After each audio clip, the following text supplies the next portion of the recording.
And good.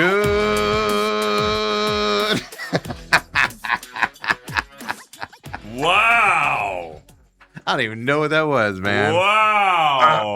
Hold on. That was a growl. Yeah, that was evil there. Some evil coming out of me there. I'm your humble host, Stephen McCollum, and good morning. You're watching the main event here. Woo, I don't know what that was. I didn't sound like that at all before the show, did I? We were talking. You did not when we were just talking. And all of a sudden I go to say good morning, and look what happens, folks. And look who it is. 17-year NFL veteran, 3-time Super Bowl champion for your Dallas Cowboys. And we nickname him here around here Dale Housen, as he's just the curse around here all the time. Officially now, thanks to Robert for giving you that nickname. Dale Hellestrae's back, everybody. Good morning, Stephen. How are you? Good. You know, I just always wonder. So if I'm the curse when I'm not around, like your voice is always fine. Yeah. Oh yeah. Ethan's not screwing up behind the desk. I sound like an angel. Yeah. Oh, when you're not around. You do. The trumpets hearken. When you're not around, all of that. Yeah. Wow. Dogs line up, birds fly and flutter, and they just sit here and watch on the perch quietly. Holy cow. All that happens, and then you show up, and there's the curse right there. Yes. Well, I'm going to have to call in one day and say, Steve, I ain't going to make it in, and just sit on the other side of the glass. Just sneak in. Yeah. He's going to open up the door and just kind of sit over there so nobody sees you. Yeah, exactly. Wow. Yeah, it's amazing. Dogs come, they just sit here. Dogs and cats put their paw on each other's shoulders and just sway back and forth while the show's happening. It's an amazing thing. Dale, it's Tuesday. Oh, it is? Dare I ask about your weekend? Yeah. Well, the weekend was pretty good till Sunday afternoon, but I told Brooke, honey, you're going to have to suck it up. I got to go hear Steve's take on what happened with the Diamondbacks yesterday and how. Yeah, well, you alluded to it. Now, yesterday I just said that you were dealing with something. I told everybody, everybody's fine, nobody panic, everybody's fine. Yeah, but Brooke wasn't feeling well. That's what happened over the weekend, Sunday and yesterday. So I told everybody, I took credit for it. I told everybody that Dale, you take the day off. Don't worry about us. You take care of that precious bride of yours. You've always been kind enough to do that, and I'm the hero. Dale was like, I'm coming in, and I was like, you're staying home. Yeah, Steve said, Dale, do not leave the side of your wife. I even told Ethan, if he shows up, you lock that door. Do not let him in. Because that's how I would expect you to treat Autumn, for sure. But anyway, I digress. It's interesting because this is Brooke's second bout with diverticulitis. Okay. I was telling you before the show, literally came up on Facebook 11 years ago on Sunday. That is so weird. I blame Hillary for that. Seeing that on Facebook. I blame Dale Housen. Yeah, that is true. That idiot. Yeah, that guy. He cursed you. And she had a big bout of diverticulitis 11 years ago. Had to have a colon resection and all that. And now something happened again. And what flares that up, out of curiosity? See, they don't know. That's what I was wondering. Because I know, like, with my kidney stones, I could feel it coming on, and I'm like, I didn't drink enough water today. Okay. And then I'm just like, water, and then I feel better. Well, she started complaining about it on Thursday. Yeah. And I don't know. I've had repeat injuries, things like that, but that's like, I know what that feels like. And so if something's starting to go awry, I'm going to get it addressed. Yeah, like my kidneys. Like I could tell. I'm like, ooh, there's a pain in my back. Yeah. Start drinking water. Right. Start drinking water. Start walking around a little bit more. Type of a deal. It's coming. Or take Advil, mask it with pain meds. That type of a thing. But yeah, no, that is interesting because normally, women don't do that. Women are like, I got a pain, and they go right in. And she's one who, Dale, you need to see the doctor. Dale, you need to do this.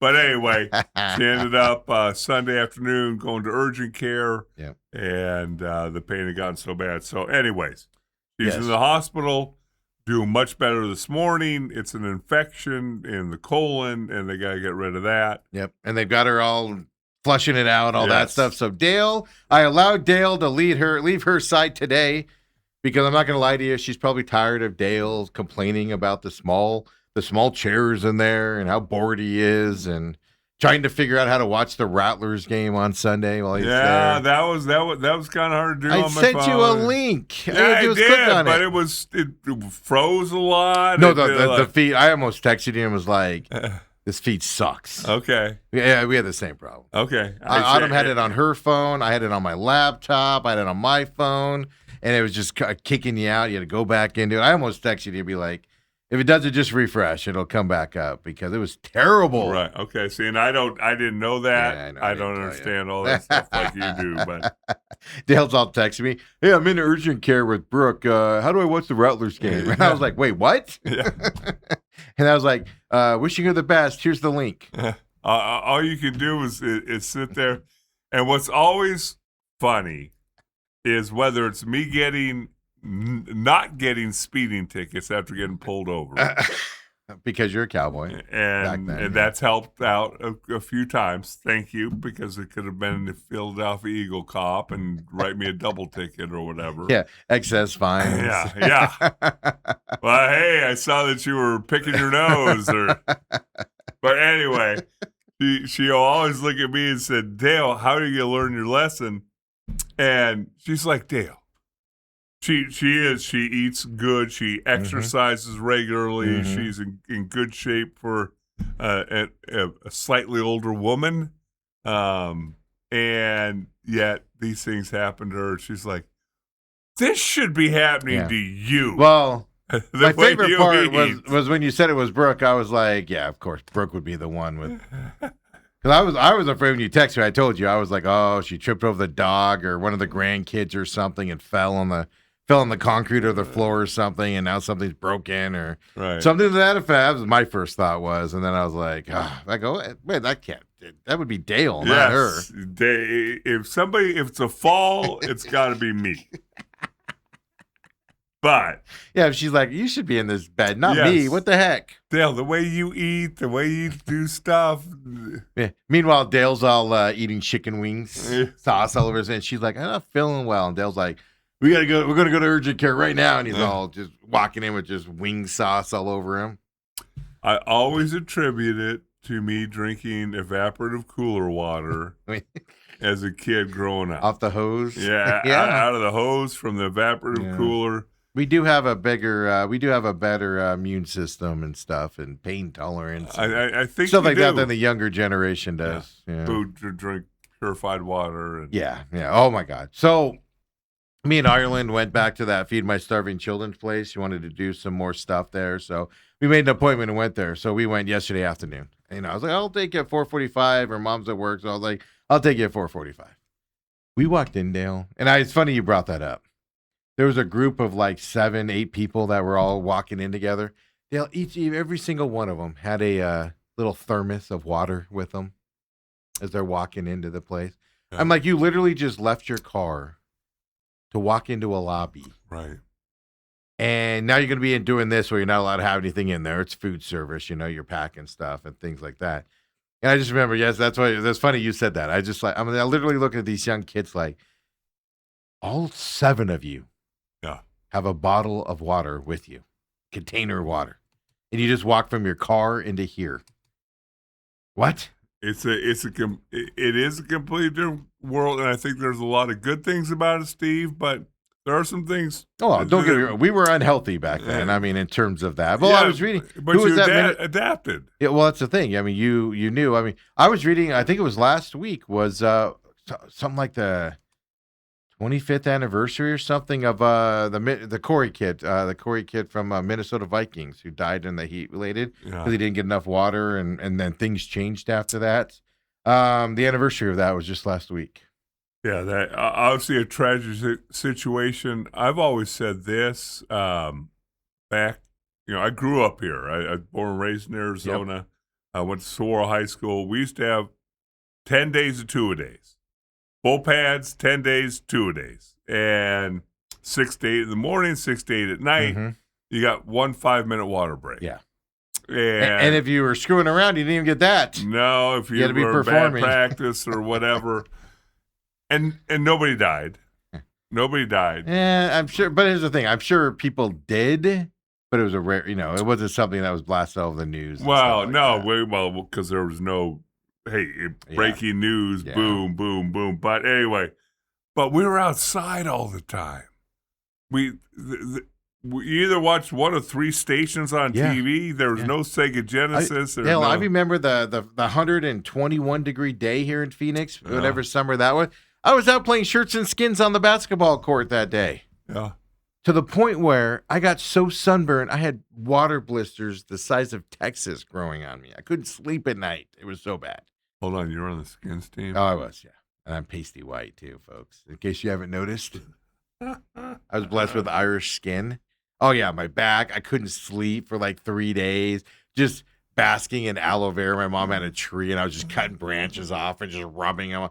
Water blisters everywhere. It was that bad of a sunburn. I didn't go to the doctor for that. Nowadays, you'd be rushed to the hospital with all these ointments and everything, and just suffered and learned my lesson, and we moved on, right?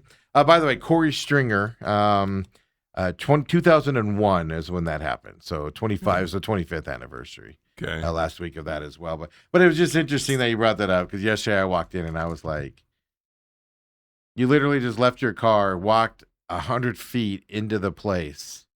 You got to make sure you have a water bottle with you. Well, and I think you also have to take this into account, Steve, with Feed Starving Children, a wonderful charity and all that. But they are one of the more strict places that I've ever been to, donating my time. The fact that I think there's some places who'll let you bring your water flask. You can't. It has to stay outside on the bench. With Feed Your Starving Children. Yeah. So that's your first time there? Yeah. And it gets hot in there, too. I sweat like a mofo. Yeah, you're like, I'm going to be in there for an hour and a half. The temperature, I walked by the AC thing, and it said it's 68 degrees in here. And I was like, bull crap, it's 68 degrees in here. You're just standing there, moving your arms. So it's just funny. I don't know. It's just funny. The water bottle thing just kind of cracks me up, because you don't see anybody in our generation walking around with it. And now I know there's, the ladies love their thermoses and, all that stuff and everything. But just 7 people. It was just funny thing that just caught my eye yesterday. Right. Cracked me up a little bit. So that was Dale's experience. Everybody's fine. Everybody's good. Yep. Dale's, abandoned her to come back today. Robert says Stringer. Thank you, Robert. As well. But 25 years ago, changed the outlook on that. Now then there became mandatory water breaks and water practice on during the certain field. days. I mean, because obviously I've coached the last 25 years, and I'm like, so there's literally water behind the huddle. Yeah. And between plays, you go back there and like you said, they're practicing 6 a.m. They're practicing before school. Right. To stay out of the major heat of the day and stuff like that. Oh, I mean, that's the coolest thing about SC. I see it at other schools, too. They have like a giant water thing, and it's got these hoses off of it where you squirt water in. 8 guys can drink out of there or whatever. I'm just like, that's the coolest invention ever, man. They also have a thing called a temperature humidity index. And if it hits a certain level, boom, you're off the field. Did you imagine that when we were kids? Nobody ever told me to leave the field. No, if anything, they're like, you're going to suck up and you're going to do this properly. We used to go out to practice, and then we can move on to whatever. Quit bitching about the way we grew up. Old man, stay on my lawn. But in Dallas, you walk out of the locker room to go on the practice field, and there's a TV. We practice at 2 o'clock. And so there's like a 1 o'clock newscast or something. So at 1:50, as most people are walking out there, the weather's coming up. Yeah, you get to see the weather popping up. And they're like, I don't know how many times over the years I heard, and extreme heat warning to everybody there. And obviously, if you're immune compromised, all that, keep your pets inside. It's dangerous to be outside. We're like, full pads. We're walking out in full pads. All wrapped up. To practice. All wrapped up and everything. Robert says, if it makes you feel like nobody cared about us back in the day. Yeah, they didn't. That's what kids today don't realize. It's not going to kill you. Yeah. And if it does, you're just weak. Don't be a wuss, Steve. Adam said, one thing I don't miss about teaching in Arizona is no recess heat advisory days for the first 4 to 5 weeks of school. Yeah, Dale, that's what they would do. They'd be like, it's too hot for kids to go out to recess today. Dale, we would go out, and there would be metal slides we would slide down. Remember the monkey bars? Pure metal. And we'd be up there, ooh, ow, ooh, ooh, playing on them, running around. Now everything's plastic, not as hot. Well, with shade canopies. Yeah, shade canopies, yes. You know what our shade canopy was? The sun. Oh, my gosh, it just cracks me up. But it's just funny you brought up the water bottles. It got me on my rant there on that. I mean, take care, drink water. I'm not saying don't. No. It just to carry it around with me all day. I just have no interest in. I'd leave it everywhere, man. Yeah, you'd have to start off with 20 because you'd leave them everywhere you've been. By the end of the day, I'd have 0 and have to start all over again the next day with 20 again. I'd keep it in business if I had to do all that stuff and everything. But so everything's good with Dale. He's good, fine. Yes. He's recovering, still in the hospital. Probably get out tomorrow. Brooke will get out tomorrow. Brooke will get out tomorrow. Then Dale will be back in his prison. I said it, not him. That was me that said that. Steve, I have a happy 38-year marriage. I don't know what you're talking about. She's going to take advantage of this. Dale's going to be loading the dishwasher, vacuuming. No, she full well knows the house is going to not be in the tip-top shape that she's used to it. She's going to get home and be like, what have you done while I've been gone? Who's taking care of the dog? That's the big question. Yeah, that was her greatest concern. Yeah, she didn't care about anything. No, Dale, how are you going to be? Doesn't care. You know what? We were talking about this yesterday, her and I. Brooke has this knack for befriending people. And our entire neighborhood that we moved into about 5 years ago, a lot of them been there for 30 years and didn't know each other. Oh. Didn't talk to each other. Now they have and parties. Now they're all walking their dogs together and they're friends and we're playing cards together and all that. So our next door neighbor's been kind enough. She loves dogs. She comes over. Mila likes her, so taking care of her. Is that emasculating? Like, is that embarrassing to you that somebody else has to come over? Not one bit. Just so you know. That's like the time I had to have somebody come change my tire because it was raining and it was like this skinny little. She weighed like 120 pounds, and she changed my tire in the rain while I sat inside the car, dry skippy. Oh. I feel the same way about the dog, though, when somebody else has to come over and walk the dog. I'm gonna roll down the window just a little bit. No, it was all through the app. No contact was made. I was dressed up. That's emasculating. I was dressed up. I was headed to the event. I couldn't get away. Oh, God. It would have ruined my evening. I know, but that's how I would feel if somebody else walked in my house and was like, "I'm going to walk your dog now." Meanwhile, you're eating Doritos while watching TV. No, we make sure that I'm out. Her and I coincide. Yeah. You don't want to see me walking out of the bedroom in my underwear. Yeah. Oh, you're here? Good morning. But anyway, maybe Mila's doing fine. That is Brooke's main concern. Yeah. So. She didn't even care about you. She's just like, you'll survive. What's up with that dog? You'll figure it out. I just always laugh because that time she went out of town and you were in charge of the dog, and not even a day later, daughters start showing up around there going, hey, we're going to go ahead and take her for the night. Now they don't even ask. I haven't seen you for a couple weeks. Just every excuse in the book to come check on the dog on you. And all that stuff. But Dale, since you were gone yesterday, quick question for you. Were you able to log in and watch the Rattlers game? I got to watch bits and pieces. Pretty dominant performance from what I could see. Yeah, no, I told you, their defense, they have a chance to go and get to the championship game strictly because of their defense. Right. And their defense was lights out to IFL standards. And by the way, we still allow a ton of points, but yeah. We talked about a little bit late last week about the signing of Snead. No announcement until game day or whatever. He was warming up. That's how I found out. I saw him warming up. And the fact that when you look at it, I saw one little blurb from Kevin Guy saying that, hey, you can never have too many quarterbacks. Yep. That's why we signed him. So they had 3. But there was no change in the starting quarterback. Nope. It's still Myler. Yeah. And Drew Powell's still the backup. Okay. And in that game. This week, this is the week. Usually if you sign somebody like a lineman or somebody, they usually, kind of sit out the first game. Right. And then they're in there the second game. They did that with a couple linemen this year and things to that effect. It gives you a week to go. So this week, we'll see. Myler played well enough that I don't know if you can switch from him. Right. He played well. Now, they got stopped a couple times on down. That's the frustration Kevin Guy has is turnover and downs will kill you in the IFL. If you get one, you could lose the game if the other team just keeps scoring every time. So if you have two, it's kind of like getting up there. I know I can tell you right now, his philosophy is two's too many. Type of a situation. So I don't know. It's interesting to go, but I mean, they signed him for a reason. You would think. There's a reason they signed him. Tell me they this. didn't sign him just to sit there for the 3 games and not do anything. Why would you do that? It does not make any sense. So could there be like specific plays he's coming in for? But at the same time, you switch a quarterback and you lose that game, you're opening yourself up to just, especially for me, just second guessing galore. Right.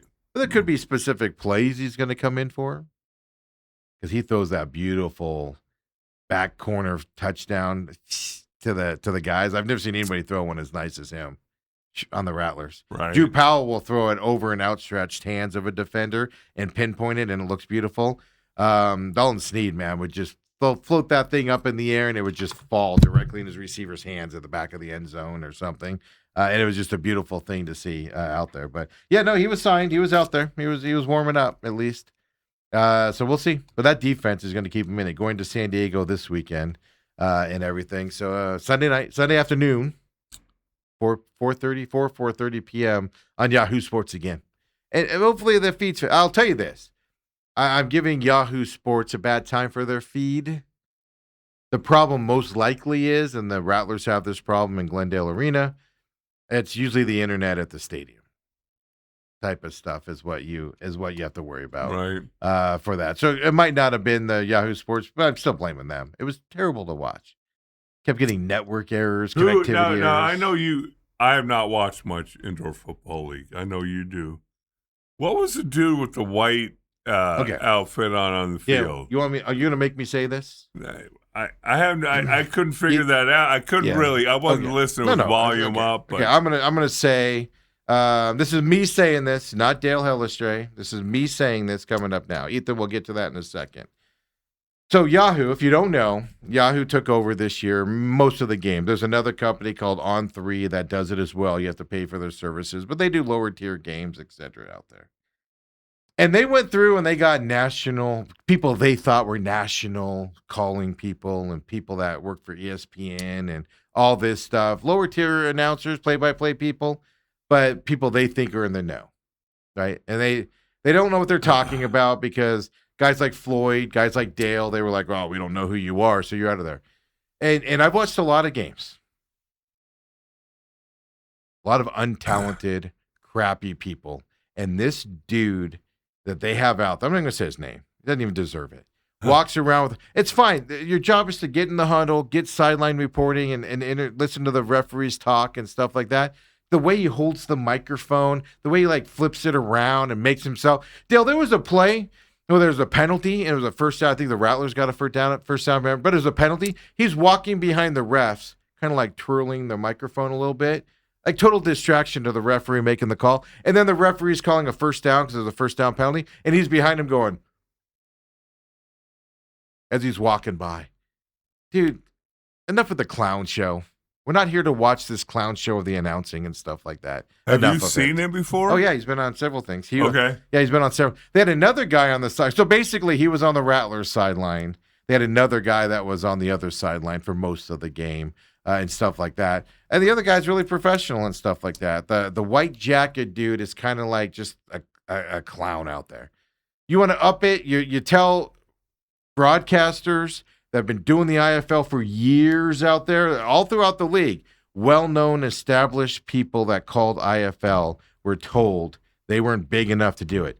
And you're all better than the stupid clown with the white jacket and tries to make it about himself out there. It's a joke of an announcing crew and makes everybody look stupid. I couldn't stand it. I hated every second of it. And I've seen him throughout the Really? year. Okay. Yeah, I've seen him throughout the year. It's ridiculous. It's dumb. Now, he doesn't always wear the white jacket. He put that on because it was playoffs. Then there's sound quality. Your Yahoo Sports and your sound quality's garbage with them on top of it. It's a simple fix thing. You have somebody there that should be able to dial that in. It can't be that hard. And they can't figure that out. It's annoying. It really bothered me in this game. It's bothered me before type of a situation. Just the way he carries the mic and stuff, it's just distracting. We're not there for you, man. Stick the microphone in there so that you can hear the refs talking. Pull the microphone out. Then he's always got to get his quip in and then walk off. You're not a comedian, dude. You're not a comedian, dude. You're not. Huh. So anyway, that's my rant on that. I wasn't going to go off on it. So I'm like, whatever. Yahoo Sports, they'll IFL games, then I'll never watch them again until next year's IFL season again, type of a deal. Kind of like True TV or whatever. Yeah, exactly. I watch it for the NCAA Yeah. tournament, and rest of the year, they don't exist to me. Autumn says, the guy with the white jacket was beyond annoying, sticking his mic in everyone's faces and getting in the way during the game. It was ridiculous, and he looked like a chump. All I was doing is I could look at him and go, that guy looks like he's an annoying person. It just rubs you the wrong way, but they think he's hilarious. Okay. Oh, they think, he's so funny. We're not here to watch you, Tiger. So the Rattlers move on. There are a couple of things I want to ask you about. San Diego moved on as well, over Tucson. WWE, was it a Dale, letdown? No, it was excellent. Dale, I just want to point this out really quick. I mean, I understand you come up with lame excuses not to come to the house and come to my house. Uh-oh. But to have your wife go into have a CAT scan and go to the emergency room and all of that stuff, all so you can avoid coming for SummerSlam. I mean, that's a new one. I said you got to be a team player, bro. Normally it's you that you have some dumb excuse. I was packing my lunch. I had a reservation at the Holiday Inn halfway there, and this time you brought Brooke into it. I'm like, even Autumn was over watching it. I was like, on Sunday, and I was like, Brooke and Autumn could have hung out, Dale, but no, you had to have her drink something that her colon hurt, and she had to go into the hospital, all to avoid SummerSlam, huh? I just want to point that out to everybody. That's the length. So when you hear Dale say, I don't invite him over, these are the lengths he goes to not come and join me. Did you have charcuterie board? I did not, because it was just me and Ethan. And Ethan's not sophisticated enough? No, he's just lazy. He was in the gaming room and I was in my room watching it. We were texting and yelling back and forth. Oh, it was funny because Gunther's match on Saturday, Taylor, was kind of funny. So I'm in the room and we're talking and I go, Gunther match. I'm gonna go stab my eyeballs out. I can't stand Gunther because every match ends the same. It looks like he's gonna lose, then he ends up choking the guy out and then he submits, and it's just stupid. It's the stupidest gimmick on the planet. I don't like Gunther. I hate everything about Gunther. To me, he's a bathroom break type of a match. It's just ridiculous. So I leave Ethan and I go and I go, it's stupid. He's just gonna submit the guy after 10 minutes, whatever. So stupid. It's a waste of time to watch it. So I go in the room and it's on, and I'm doing other stuff. And then he submits the guy, and all I do is I text Ethan and go, "Told you."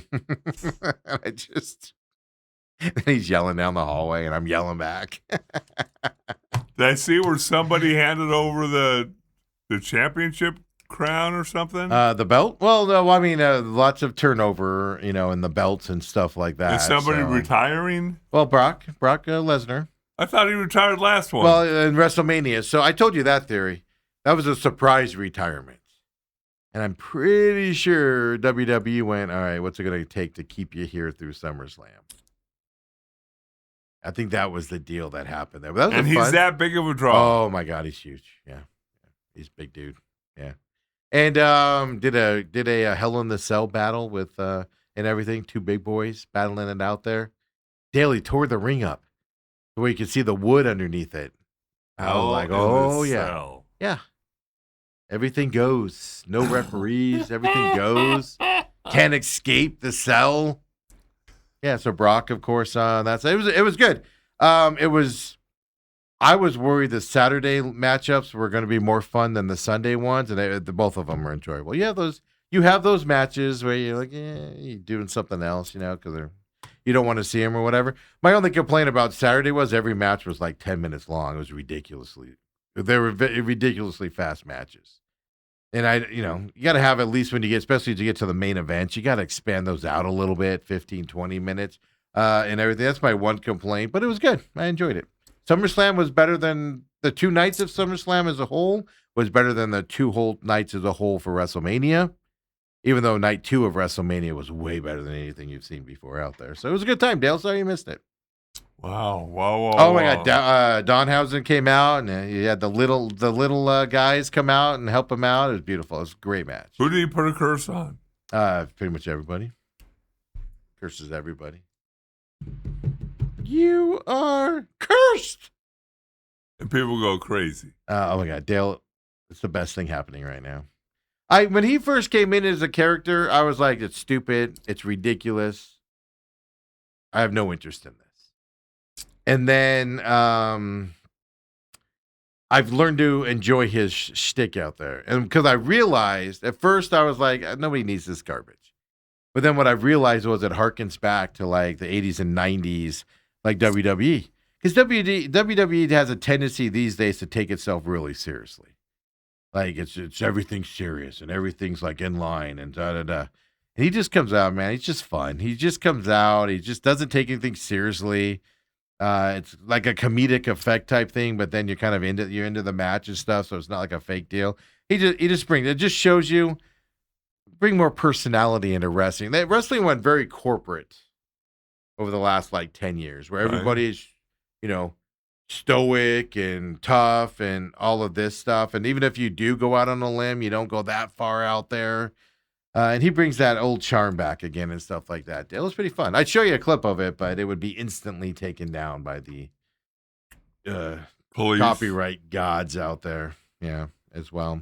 Robert says Brock and Oba threw each other around like they weighed 100 pounds. Yeah, I mean these are 300-pound men that Dale. Their muscles have muscles. Their muscles have muscles have muscles. Yeah, and they're just lifting each other up. Brock at one point fell. He picked him up and slammed him down. And Oba's what, 6'6", 6'8"? And Brock was at his shoulders and fell on his back. Boom, under the ring, was thrown on the back. He just falls 6 feet, Dale, under a ring. No problem. That's nothing. Remember when you could throw around 300-pound men like that? Yeah, and I was thinking that would be like Larry and Alan and I wrestling, but I'm going to throw Larry so he takes a little running start and he jumps so I can throw him. No, that's the thing. The big guys don't jump. They can't. They're too big. The smaller guys will do that stuff where they do that whole bouncy thing to help you get up there, and some of that is self-preservation, because if somebody doesn't get you up, you're going to fall weird and, could get hurt and stuff like that. But no, these big guys, man, they're not running and jumping like you're talking about. No. Yeah. 6'6" is his height. So if you're being thrown down and he has you over his head or up to his shoulders, you're falling over 6 feet onto your back, Dale. There's actually a great picture of Brock, and he's literally just like wide eyes open, and he's just looking up. He's just flat with the ground. And he's got to be 5 feet, 5.5 feet up in the air. And he's obviously falling down the thing. And he's just sitting there flat back, everything. Just great picture. Great picture. Dale, it was good. It was a fun time. Sorry you missed it. Well, I'm happy for you, Steve. I'm glad it was a good weekend. I know. What I should have done when you asked for the Rattlers link and how to watch it, I should have just sent you the WWE link. Yeah, what am I watching? No, don't worry about it. That's the Rattlers game. Just watch it. We, of course, have the MLB trade deadline. We'll talk about that excitement on the Diamondbacks front. Every team around the Diamondbacks in the playoff hunt got better, except for one yesterday. We'll talk about that coming up. Cards camp updates. Of course, Larry to the Hall with Coop when he comes here as well. Bijan got paid today, Dale. I did see that. 3-year deal, max value $75 million. That's basically, my math is correct, $25 million a year as well. What's significant about this? $51 million guaranteed, highest ever for a running back, and he is now officially Pride from Tucson, Arizona, folks. Highest paid running back. Yeah. Second most amount of guaranteed money. I'm sorry. Yeah, second amount guaranteed. Oh, wait, is it second amount? Who has more than him? Saquon was less than him. Wasn't Saquon 50? Guaranteed money. Yeah. Think about it. Think close to home, Steve. Oh, the Love got more than 50? 53 million guaranteed.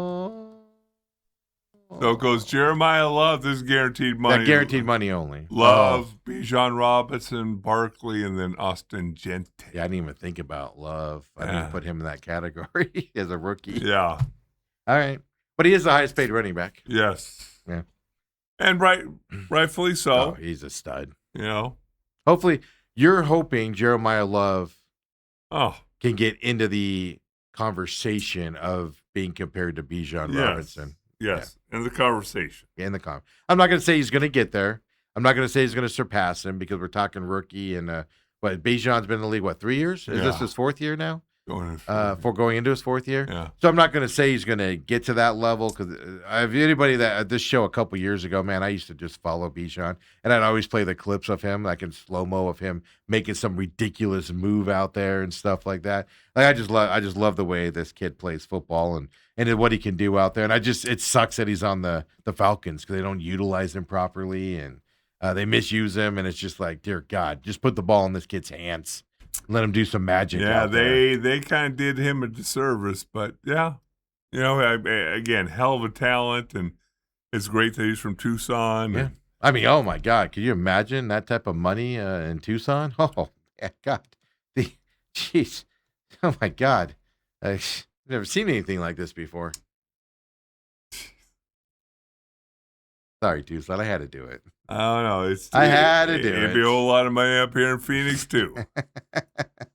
I had to do it, Tucson. Could you imagine the gate he would have to live behind in Tucson as well? Did you see Aaron Rodgers yesterday on Pat McAfee? I did happen to see a little bit of that. Aaron Rodgers is... I don't like Aaron Rodgers. No. I don't like his personality. I don't like him as a person. As somebody I've never met just from afar, I just don't like a lot about him. But he's one of the best quarterbacks to ever play the game of football. And I constantly say, the reason why you Packer fans don't have more championships, you can put squarely on Aaron Rodgers. He kept you guys back all those years. Remember those playoff runs with the Cardinals where he couldn't get past them and everything? And he always complained he didn't have enough wide receiver help while he was commanding so much money from the Packers. And that's the stuff I'm talking about here with Aaron Rodgers. Didn't listen to his coaches, specifically Mike McCarthy, so this is going to be interesting this year as well. But it was just interesting how he just goes off on his tangents about Fauci and all that stuff. If you know the history of Aaron Rodgers, right, and stuff like that. It was just that kind of stuff just kind of cracks me up. Well, the one thing, and I've seen other sports people come out and say, namely like Stephen A. Smith and a couple of those guys, I try and put myself in everybody's shoes and how I'd handle it, and he did get lambasted. Oh, he did? Well, he also lied too. I mean, he tried to cover it up and because he didn't want to take it. Yeah, no, but that's part of why I don't like him is he can dish it out, but he can't take it. Aaron Rodgers is the type of guy that can tell you you're an a-hole, but if you call him an a-hole, he's mad at you. Ask his family. No, it's kumbaya. Oh, now they're all better. Now they're getting better. That's because the family knows they can't say anything to him. It's just Aaron's going to do what Aaron's going to do, and we just have to live with it. We can't give him any advice. They have to sit down. We can't give Aaron advice. Yeah. No, his brother went on that reality show and outshined Aaron Rodgers for an offseason, and Aaron Rodgers got all upset about it. So he wouldn't talk to his brother anymore. How dare you outshine the great Aaron Rodgers? I'm not an Aaron Rodgers fan at all. Which brings me to my next point. Uh-oh. Mike McCarthy came out. And Mike McCarthy said, Aaron Rodgers says Mike McCarthy said that McCarthy asked Aaron Rodgers to play in the Steelers' first 2 preseason games in this offseason.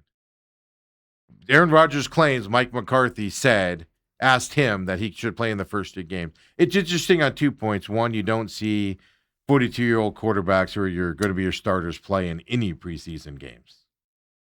First of all, so that's the thing.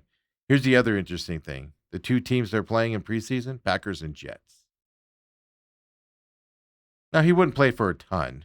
He wouldn't play a ton, I wouldn't imagine. Yeah, play a couple series. Well, Aaron Rodgers says he wants me out there for 30 to 40 plays. He was saying this to Mike Silver. 30 to 40 plays, Dale. That's a long time out there in a preseason game. That is a long time. Yeah. According to Aaron Rodgers, keep in mind, it's bloviating, full of himself. Aaron Rodgers claiming all this stuff.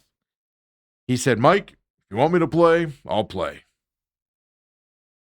This is a guy that refused to say if he wants to play or not all offseason. He's got to play those dancing games. His wife gave him permission, Steve. Come on. All I got to say is, John Holmberg and Pittsburgh Steelers fans, you get what you deserve with this one. Enjoy your last season with Aaron Rodgers. Watch them go out and win 12 games. That division's up for play with them. With Aaron Rodgers, I'm not going to doubt that you could possibly do something like that. Right. I'm not going to doubt Aaron Rodgers out there to not win, especially in that division this year. Well, you can appreciate a person's talent without necessarily appreciating the person. Yeah, he's one of the greatest quarterbacks of all time and everything, but I just can't stand him as a human. But do you believe that Mike McCarthy's like, I want you to play 30 or 40 snaps in every preseason game? I would not think that. Mike McCarthy didn't say that. Couple series, maybe. Yeah, go out there, get some snaps. Yeah. We're going to have you throw 3 passes, quick passes to your receivers, try to get some timing down. Maybe that. I just don't believe it. But it's Aaron Rodgers making Aaron Rodgers sound great again. Oh, look, guys, I agreed with my coach that if he wants me to play, I'm going to play. It's just bullcrap is all it is. It's all bullcrap. But that's out there, Dale. That's out there. We're 2 days away from the Hall of Fame game. Can you believe that? Yeah, but football's here, man. We know Kenny Pickett's going to start for Carolina. We don't know who the Cardinals starter is as of now. Here's the question I got for you, and we're going to ask Coop about this as well here in just a few minutes. But LaFleur said, and now you being a football player, and you lived in an era where you showed up to camp, you weighed in, you did your conditioning bills, you passed it, and then you were in pads hitting like almost instantly. Yes. You're doing it in the heat of the day. We were having fun with that earlier in the show as well. You did all of that stuff. LaFleur says they're going to have a padded practice tomorrow morning, Wednesday morning, and then get on a plane and fly to Podunk, Ohio. Canton.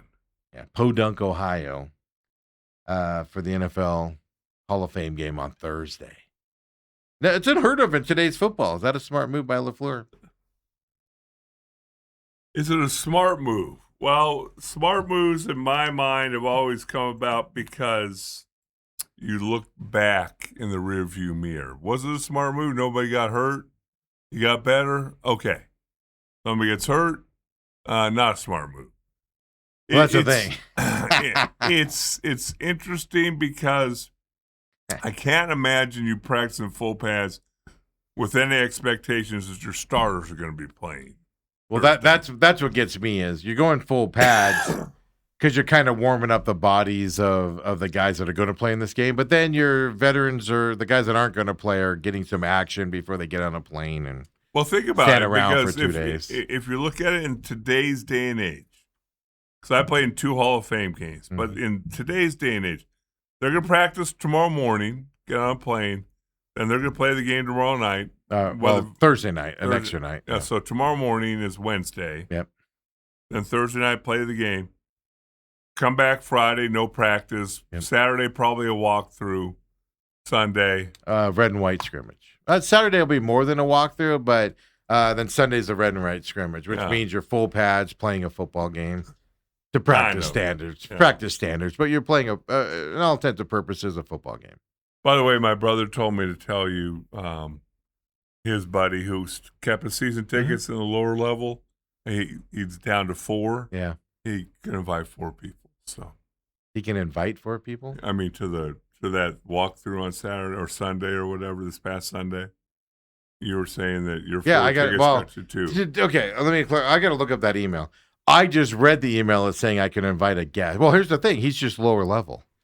I'm club level. That's what I'm saying. So why would they not? Because they're morons, Dale. That's why. They're morons. I'm going to have to look up that email and make sure I read it right. But then here's the other thing. I thought the practice was like at 1:30, and I was like, we can't make a 1:30 Sunday. So I kind of Autumn wanted to go, and I kind of poo-pooed it, you know? And then I read later on it wasn't until 4. Yeah. And I'm like, who's going to a 4 to 6 practice on a Sunday? What are you doing on a Sunday? Too late watching SummerSlam. Rattlers are done. No, they weren't done. They were getting done then.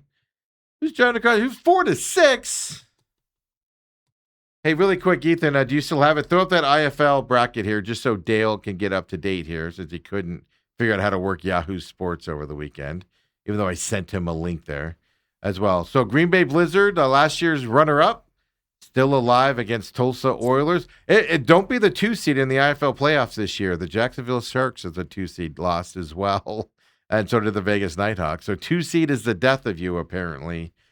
In the IFL championships here. By the way, championship game, Sunday the 16th, down in Tucson. That'd be a home game for the Rattlers down there. Yeah. I know a lot of I saw actually watching that game, a lot of Rattlers fans were really close to the sideline there on the first couple rows. I saw a lot of Rattlers jerseys and season ticket holders I recognized down there as well. You know, they do a really good job of on their fan posts and all that. Hey, you going? Where are you sitting? All those things. So and Vegas is easy to get to. So San Diego, 4:30 on Sunday though. Yeah, but you're home by 11, Steve. Sure, I'll have to head up there then, I guess. Yeah. Check it out, Dale. If you fly privately, you'd be home by 8 o'clock. No, I travel all of the Rattlers in a van. Yeah, those are always interesting with your boy Kevin Guy. When we come back, well, Bruce Cooper's in the house. We got a lot to talk about. Larry's enshrinement. I challenged him last week, which shouldn't have been hard. Just tell us about the man, Larry. Everywhere Larry's going right now, Dale. Every article I'm seeing is about his football career, and it's fantastic. It's great. It's Hall of Fame worthy. But I want to know about the man. We know the stories, especially on this program, about buying pallets of turkeys and waters and all of that, supporting our community. But I want to hear about Larry the man and what sets him apart. From a guy who's broken bread with him. Exactly. That's why I asked Bruce Cooper. Yeah. Nobody better to ask, I don't think, to ask about that. So he's coming in here. We'll talk about that coming up. Cards updates as well. Diamondbacks trade deadline. My opinion is... How'd they do yesterday, Steve? They preceded me in a nap. The Diamondbacks. They were napping during the trade deadline. Did they win yesterday? Oh, did they win? Oh, they did win last. Oh.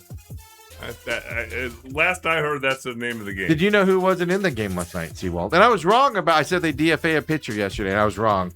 They did not DFA Seawald yesterday. I guess we're going to have to play this game for a while. But they made a move on somebody else. So Bruce Cooper said would pitch again for the Diamondbacks. Oh. You got to call that out. Come on back, folks. Bruce Cooper coming up next.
And we're back here. Main event. Looky who came in. The man, the legend, local legend.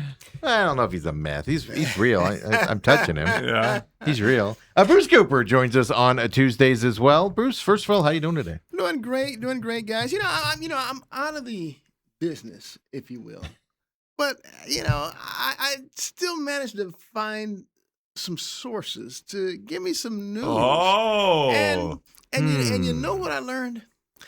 I learned that in the Diamondbacks loan deal yesterday, that Lars Nootbaar was actually Plan B player from the Cardinals.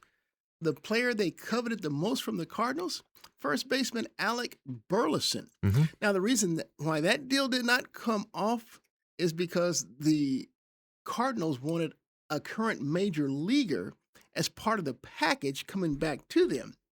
And I'm like, you can't give them Tyler Locklear? No, and it's like, from what I heard, everybody wanted Waldschmidt. No.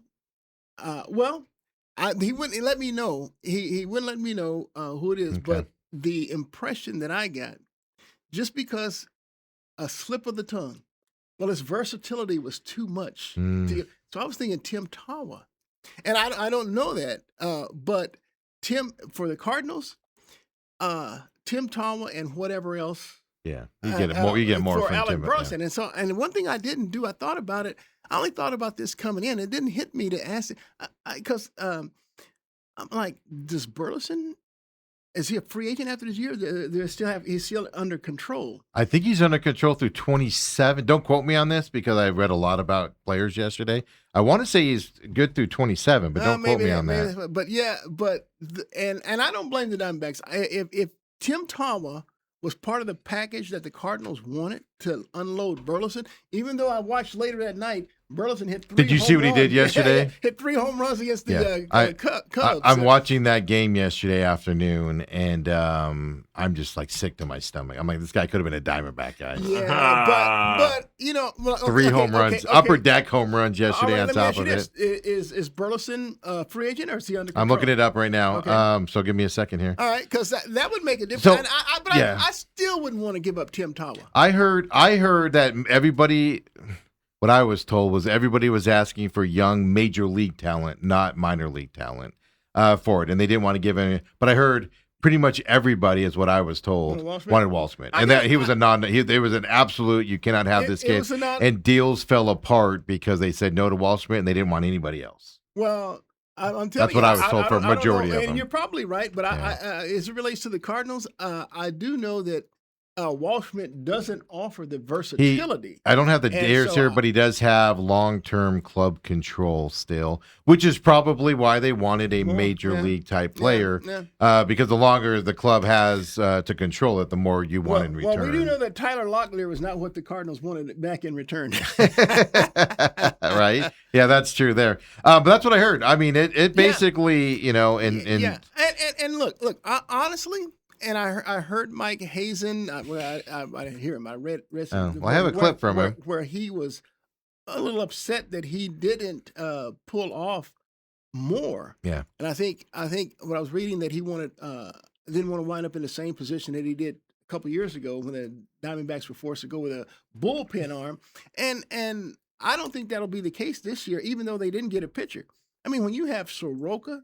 Yeah, starting a minor league assignment, I believe today even. It's coming up. I can't remember what day. It's either today or this week, along with Lawler. Well, J Mart and J Mart. I'm like, okay, Martinez. Okay, you're right. Just I feel like I got to say Martinez because people might be going, J Mart. Who are you two talking about? Martinez. Very good. Justin Martinez. Yeah, and so those guys are close to coming back, and I'm telling you, there's not a reliever. Outside of maybe Miller, who I found out was available through you, that I would like over J-Mart. I heard the ask for Miller was through the roof to where everybody was like, we're not giving up our whole team for this kid, even though long-term control and all of that stuff. I don't blame the Padres. But he was out there. He was shopped around. People called about him, and they talked about it. Yeah, and so now I'm looking at, okay, those so I'm just a starting pitcher short now. Because Soroka comes back. Mm-hmm. And I already know that I'm sending one of the youngsters down, either Brett or Drake. And so now I didn't expect to hear this news that the Diamondbacks moved Gallen to the 60-day deal. Yeah, you told me we'd see Gallen back up here again. Yeah. I told you there's no chance in hell he's coming back up. Not going to see him again, man. You don't put a guy like 60-day IL, which means he's done. I mean, he technically is available for the playoffs, but you're not bringing him back for the playoffs. Yeah, and then I'm not sure where Ryan Nelson is, but I do know that I still keep hearing that Burns still has that target date for end of September. No, Torrey said end of August. Torrey said yesterday. Is looking towards. He said beginning of September, so people kind of equated that to possibly at the end of August. You could see him possibly come back at that point. Torrey said that yesterday. Yeah, about Burns. So you're still going to get Burns back. So here's the deal. So I don't think the Diamondbacks would find themselves in that similar situation in 23 as they would, going forward here. So I'm not upset that they didn't get an arm, but I really would have liked a Alec Burleson. I wish that deal could have come through. It makes it look even worse, like I said, with what he did last night. I mean, folks, if you didn't see it, he was half swinging, launching balls into the second deck last night in his debut. Last night as well. Well, here's my question for you in terms of, and we'll play the Hazen clip in just a second. You were talking about and stuff like that out there. But every big bat that went, you wanted the guy from the Giants, Arise, and everything. You wanted him, and he went for fairly cheap to another team. And what we found out afterwards, Hazen was talking, and everybody wanted major league talent. The Diamondbacks, what I didn't know, the Diamondbacks have no good talent in their minor league system. Oh, that's not true. They had two guys in the top 100 going into the trade deadline yesterday. I don't give a rat's behind. Nobody wanted their talent. I don't give a rat's behind about that the ESPN think their top 100 top is. 100. Look, I have seen Jose Fernandez play this year. Extremely impressed with him. Absolutely. Love his potential going forward. I've seen both Tommy Troy and Ryan Waldschmidt play. I'm like, wow. But they're major leaguers now. Well, they might go back down, but they're major leaguers. You consider them major league talent, don't you? Well, I wouldn't consider them a minor league prospect now. I'm considering them part of the upper league team, major league team. I didn't know you were considering that. Waldschmidt's not? I was considering them the minor leagues because that's where they started this season at. No, I think they see their future. And they only got elevated because of injury. And then I see Jordan Lawler's coming back soon. So what are the Diamondbacks going to do there? Now, I already know that when J Mart comes back, one of the roster moves you make is you DFA Seawald. Seawald, yeah. And here's the deal. I said he would make that move yesterday. Yeah, and here's the deal. Yeah. I'm not going to go back on my praises of Seawald earlier because the dude was rock solid. 23 saves and 24 opportunities. And so I sat on this very seat on this very program, and I was praising him and saying that I was wrong. Well, Seawald has really morphed into the guy that I feared, but the Diamondbacks wouldn't even be in this position they are right now without Seawald. Same thing in 23. He had a integral part of this team making the World Series run. As bad as it got, but he was an integral part of them being as good as they were. After they made him, acquired him at the trade deadline, he was just unbelievable. Yeah. But when you got to the postseason, it's like, dang, dude. So look, it's easy. This guy couldn't even get an out. He blew. Look. Did you see that game on Saturday? Yeah. The 10-2 game? Dude. That ended up being 10-7? Dude. And then how about the one where they're playing the Nationals and it's 6-0 after Brandon Pfaadt pitches 7 shutout innings. 6-0. Hands it over in the 8th to Ryan Thompson.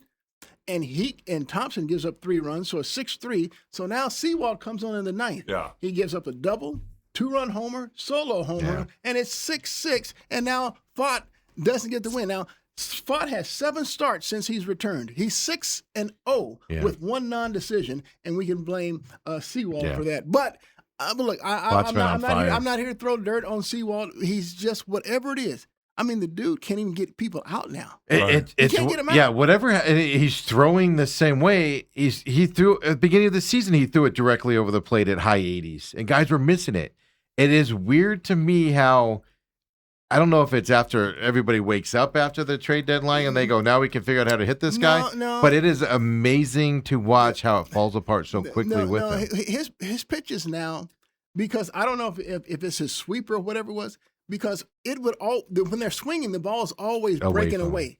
Now when they're swinging, Going it's across the middle of not the breaking plate. away. Right. It's not His breaking. hits are right down the middle. Yeah, I mean, they're- there's they're- movement, but they're right down the middle of the plate, batting practice. So I can see that. I mean, I said, man, I he blame didn't have Dale to for Sewald's demise.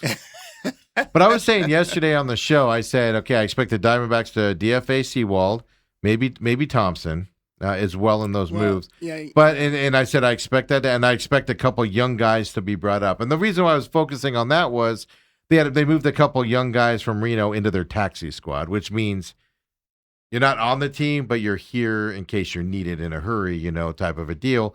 So I thought maybe those moves were coming. And the only one that happened was Gallen to the 60-day IL as of now. Well, I'll tell you who's been impressive to me, and I hadn't ever heard the kid's name until the Diamondbacks brought him up, and I thought they just brought him up just to give them another bullpen arm. But I'm telling you, this Geraldo Carrillo, I mean, this dude is. I'm like, wow. I mean, he threw 2 shutout innings, and every time they brought him in, he's putting up a goose egg. Yeah. I'm like, wow, okay. His movement is fun to watch as well. Diamondbacks have some arms down there because, look, I was still expecting them, and I knew that it's either once they sent Cabrera down, I still haven't found this out. It's either 15 days or 15 games before he's eligible. It's got to be games because he pitched 80 pitches in Reno last night or the night before. So it's got to be games because we're well past 15 days. How did you do down there? Good. Oh, he did good. Yeah. He should be up here. Yeah, he should be up here filling What in. about Brandon Garcia? Who got in yesterday? Dude, I'm telling you, and he's got 3 saves now in the year, Mm-hmm. and he's 2 for 2 since they've demoted Sewald. This dude, now his stuff. I mean, I'm like, dude, why are they swinging at his stuff that they're swinging at? It's like lowing away and in the dirt. So I can only think of another pitcher that threw something like that. A nasty left-hander. His name was, I think, Randy Johnson or something like that. As a lefty, yeah. I mean, and so Garcia kind of has that kind of some type of splitter or slider or something like that. And they make up weird names for pitches these days. Like where did that sweeper slider thing came from? It's I don't know. Yeah, sweeper's about a 2-year-old. I mean, it's always been there, but now it's like prominent. Yeah, everybody's throwing it now. And so look, Garcia. And so you look back on that trade. It didn't mean anything to me at the time. Diamondbacks traded Josh Naylor to the Mariners for Brandon Garcia. So Garcia comes up, and he doesn't last long. He's banished down to the minors. And this guy named Andy Hoffman, who they picked up in the Grichuk deal, I mean, it looked like he was a guy that was probably going to make any type of impact. But oh my gosh, Garcia has been lights out. He is a stud. I think he has a mentality to be a closer as well. That's what I kind of picked up on him. Now, yesterday wasn't a close situation, but he goes out there with just this mentality of, this is my game, hand me the ball, let me do my work, and I'm just going to walk off. And I like it. Well, I don't blame Torrey for going to him because he went to Sewald in a non-close situation. Low leverage situation is what they call it. Yeah, thought you'd give him some work, and boy, on Friday I said, Sewald needs to get his confidence back, put him in a blow. I said in a blowout game. I said this all on Friday. Yeah, I see. And then Saturday I was like, okay, that experiment's done. Yeah. He needs to. And I hate to say it, but you got to DFA him. You cannot throw him on that mound. You could be up 100-2. Well, yeah. You can't throw him out there. Yeah, you can't because he's out of minor league options, and you have no choice. I mean, let somebody else deal with it. That's why I was for sure yesterday they were going to DFA him and get a young kid up that can be in there with a fresher arm kind of a situation. So I'm kind of surprised it didn't happen. It shouldn't surprise me because it's the D-backs. I think they're leaving that move open for a J-Mart or something. Well, absolutely. So what are you going to do, though? You're not going to put him in a game, are you? J-Mart? No. Sewald. Well, no. So you're just going to let him flounder for the next week and a half or whatever it is? I guess so.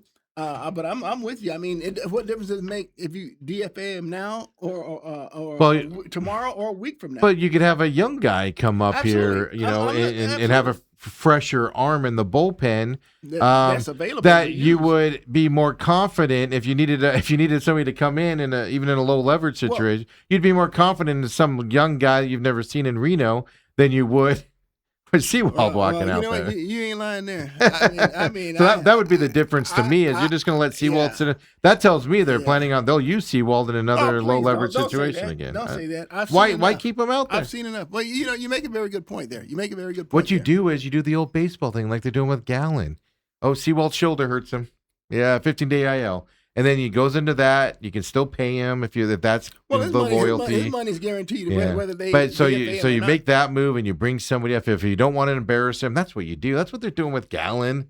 That's what you do with Seawald. If you don't want to embarrass him, simple. And then you quietly move him to the 60, or you just move on from him at that point. It's that simple. That's all you got to do, Coop. Instead of keep him out. Why? If the reason you keep him out there is because you might need him someday. No.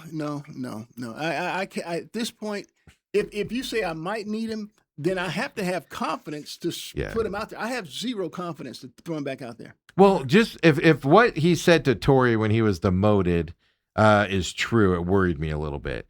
According to Torrey, when they told Seawald he's not going to be closer, his response was, and I'm paraphrasing here, his response was, "Hey, whatever I need to do for the team, I'm more than happy to give up my closer role." And I'm paraphrasing that here.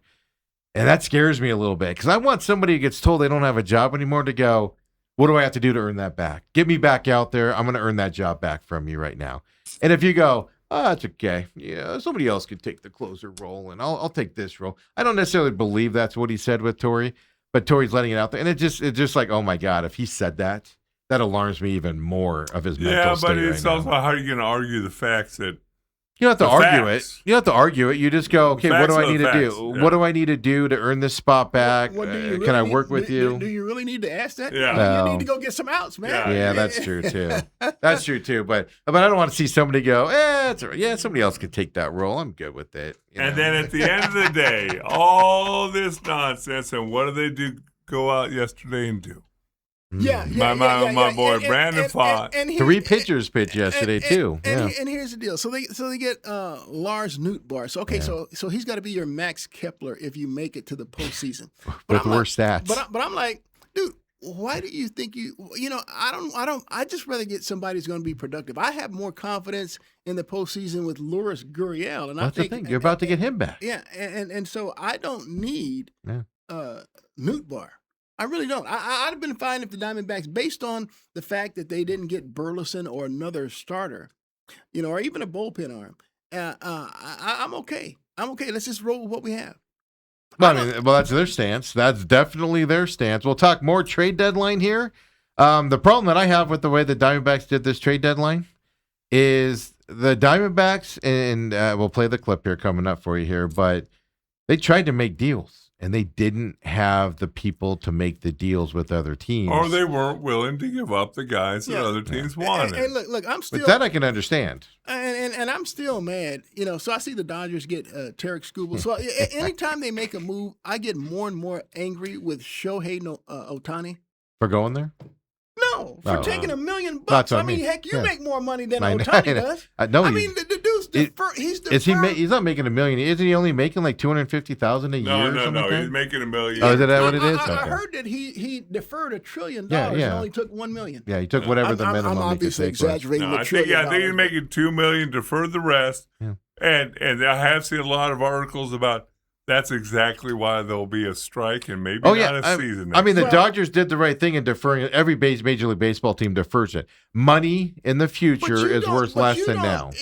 As a player, you don't defer 99.9% of your salary. He's going to make more money because of it. But it's an outrage. Coop, after you and it allows the Dodgers would not have been able to acquire. And that's my argument. I got in an argument on Twitter a few weeks ago with some math nerd that was telling me the time value of money. I understand that, but my theory on this is if you're going to buy a guy like Skubal, because they're going to sign Skubal for like $500 million or something before the end of this year, and then it goes to strike. They're going to do that. If you're going to spend that kind of money, pay it up front. That's all I ask. Yeah, pay it up front. Don't defer it for the next 30 years. Pay it up front. And the Dodgers, like I said, if Ohtani takes his money, like he did when he's with the Angels, the Dodgers would not be able to have Skubal and some of these other. Well, that's the thing. No matter if you have unlimited money, you eventually run out of money, type of a thing. Let's take Dale knows that. I.e. the Live. golf tournament. But Yeah.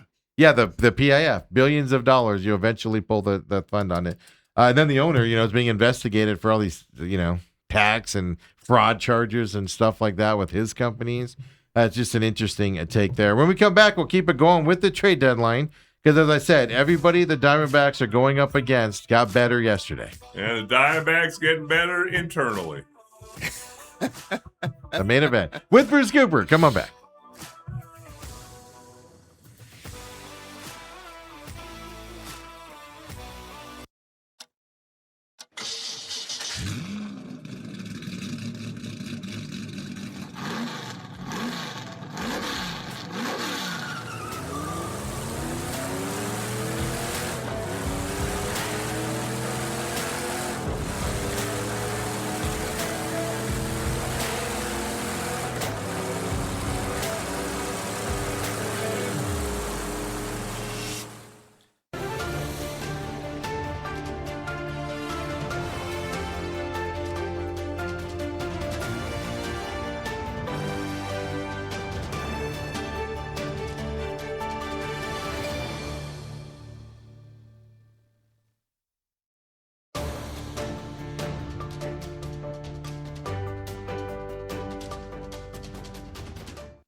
Second hour main event here with Bruce Cooper here on these Tuesdays, talking some Diamondbacks trade deadline stuff right now. We will talk NFL coming up here in a little bit, of course, with Coop. And, of course, this guy, Dale Hellestrae, chiming in. I'm just over here all by myself. No, you can chime in anytime. Coop and Bruce, they do their own thing. But I want to reiterate, what did you say when we were just talking and coming back from the break?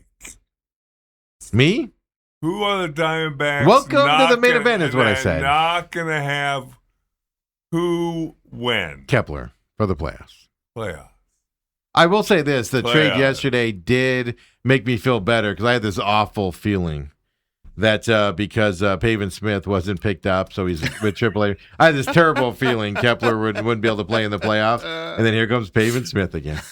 For the rescue. I'm ready to play, guys. I had a terrible feeling. So that kind of squashed that feeling yesterday. So I will say that as well. Something's wrong with this thing. He's just not right, man. Yeah, well, he's just sitting there. He's not right. No, there's a history. The Diamondbacks caused me to be this way, Coop. That's the difference. Oh, my God. There we are. Of course, local legend Bruce Cooper joins us. We're live on YouTube, TME Media AZ out there, and, of course, on demand after that as well. But the Diamondbacks, so they made the trade deadline.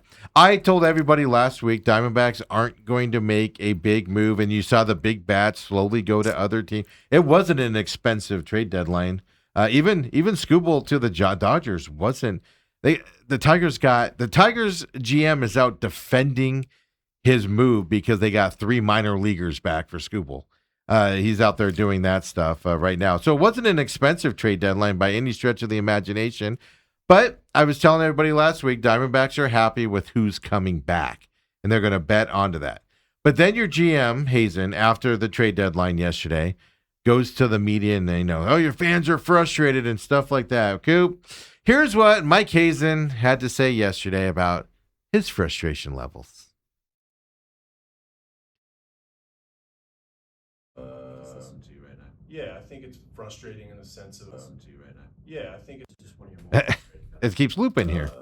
Listen to you right now. Yeah, I think it's frustrating in the sense of, watching the way the team played and wanting to do your part to add in wherever you can. And, we got a really good player and we have a really good team. So I know that, it's still a little raw for me right now, just the last week, the work that was put in. And, that's what I'm going to reflect on. And I hope that we go out there and continue to play the brand of baseball that we've been playing in the last few weeks.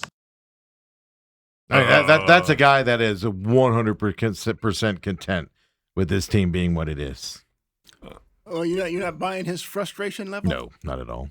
Oh, see, Steve, and how do you come up to that conclusion? You look at him. Look at his body language. What? Look at the way he's talking. Oh, what did he focus on in that conversation? He focused on what, guys?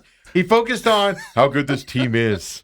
This team is really good right now. This team is great. I'm perfectly comfortable with this team the way it is. That's why you get all that. One thing I forgot about he reads body Yeah. Oh, yeah, All Bruce, that stuff. you don't have to deal with it for an hour a week. I got this 5 days a week. His body. Nothing told you there. He limited effort. Well, what's he supposed to do? Get up and bang? Hey, I offered the world. I offered everybody, and nobody took anything. Yeah, because you don't have anybody to trade unless you trade what has now become my major league talent. Walt Schmidt. A lot of guys that are on the major league team now that normally you'd want to unload to get to that side. They're up against a trade.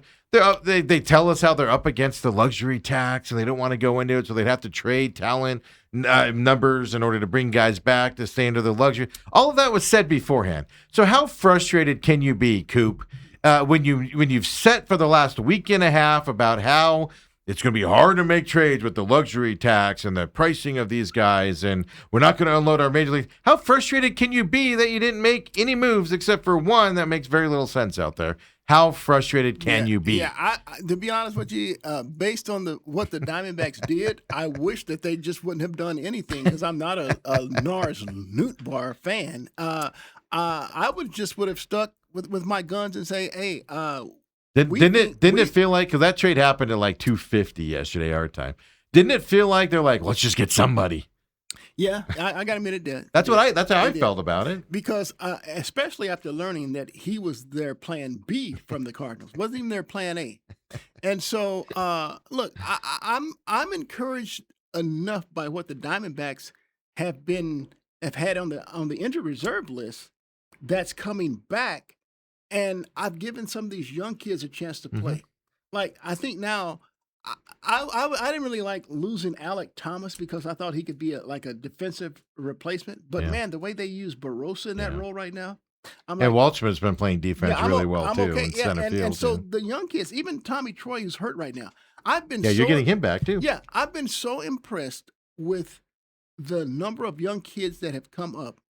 I thought that maybe Lou James Groover is the only one that looked like he was overwhelmed. Yeah. So, send him back down to the minors and let him keep going. But I mean, from Tommy Troy to Ryan Walschmidt to Jose Fernandez to start the season, I mean, there are 3 rookies right there. I'm like, wow, the future is pretty good right there. Because then now we also open the door for Barossa to play more. We've already seen how Jordan Lawler's come of age. So, look, there's a handful of guys right there from position players that I'm like, I like. Look at Coop talking us off the ledge here. No, I like what the Diamondbacks. I don't disagree with you. My problem is with what he just said is, it's fine if you would have stayed flat and sold us on that. That's one way to do it. Right. But you can't sell us on that like they did for a week and then go to the thing and be like, I'm frustrated. We couldn't get anybody out there. But it's like you can't have it both. Were you trying to make big deals because you're not confident when you've been telling us you're confident with these guys coming back, and now you're telling us you try to make all these big deals and nobody would bite? It's just the constant back and forth with these guys. Well, Steve, get a plan and stick to it. No, you can't have a plan because guess what? You can want to trade as much as you want to trade, but if the other party doesn't want to trade. Well, no, that's my point, though. But leading up to it, he was saying we have all these guys coming back. Well, if you're happy with these guys coming back and you might not make big moves and you're setting that up, then why are you now telling us you try to make all these big moves and nobody just couldn't get it done?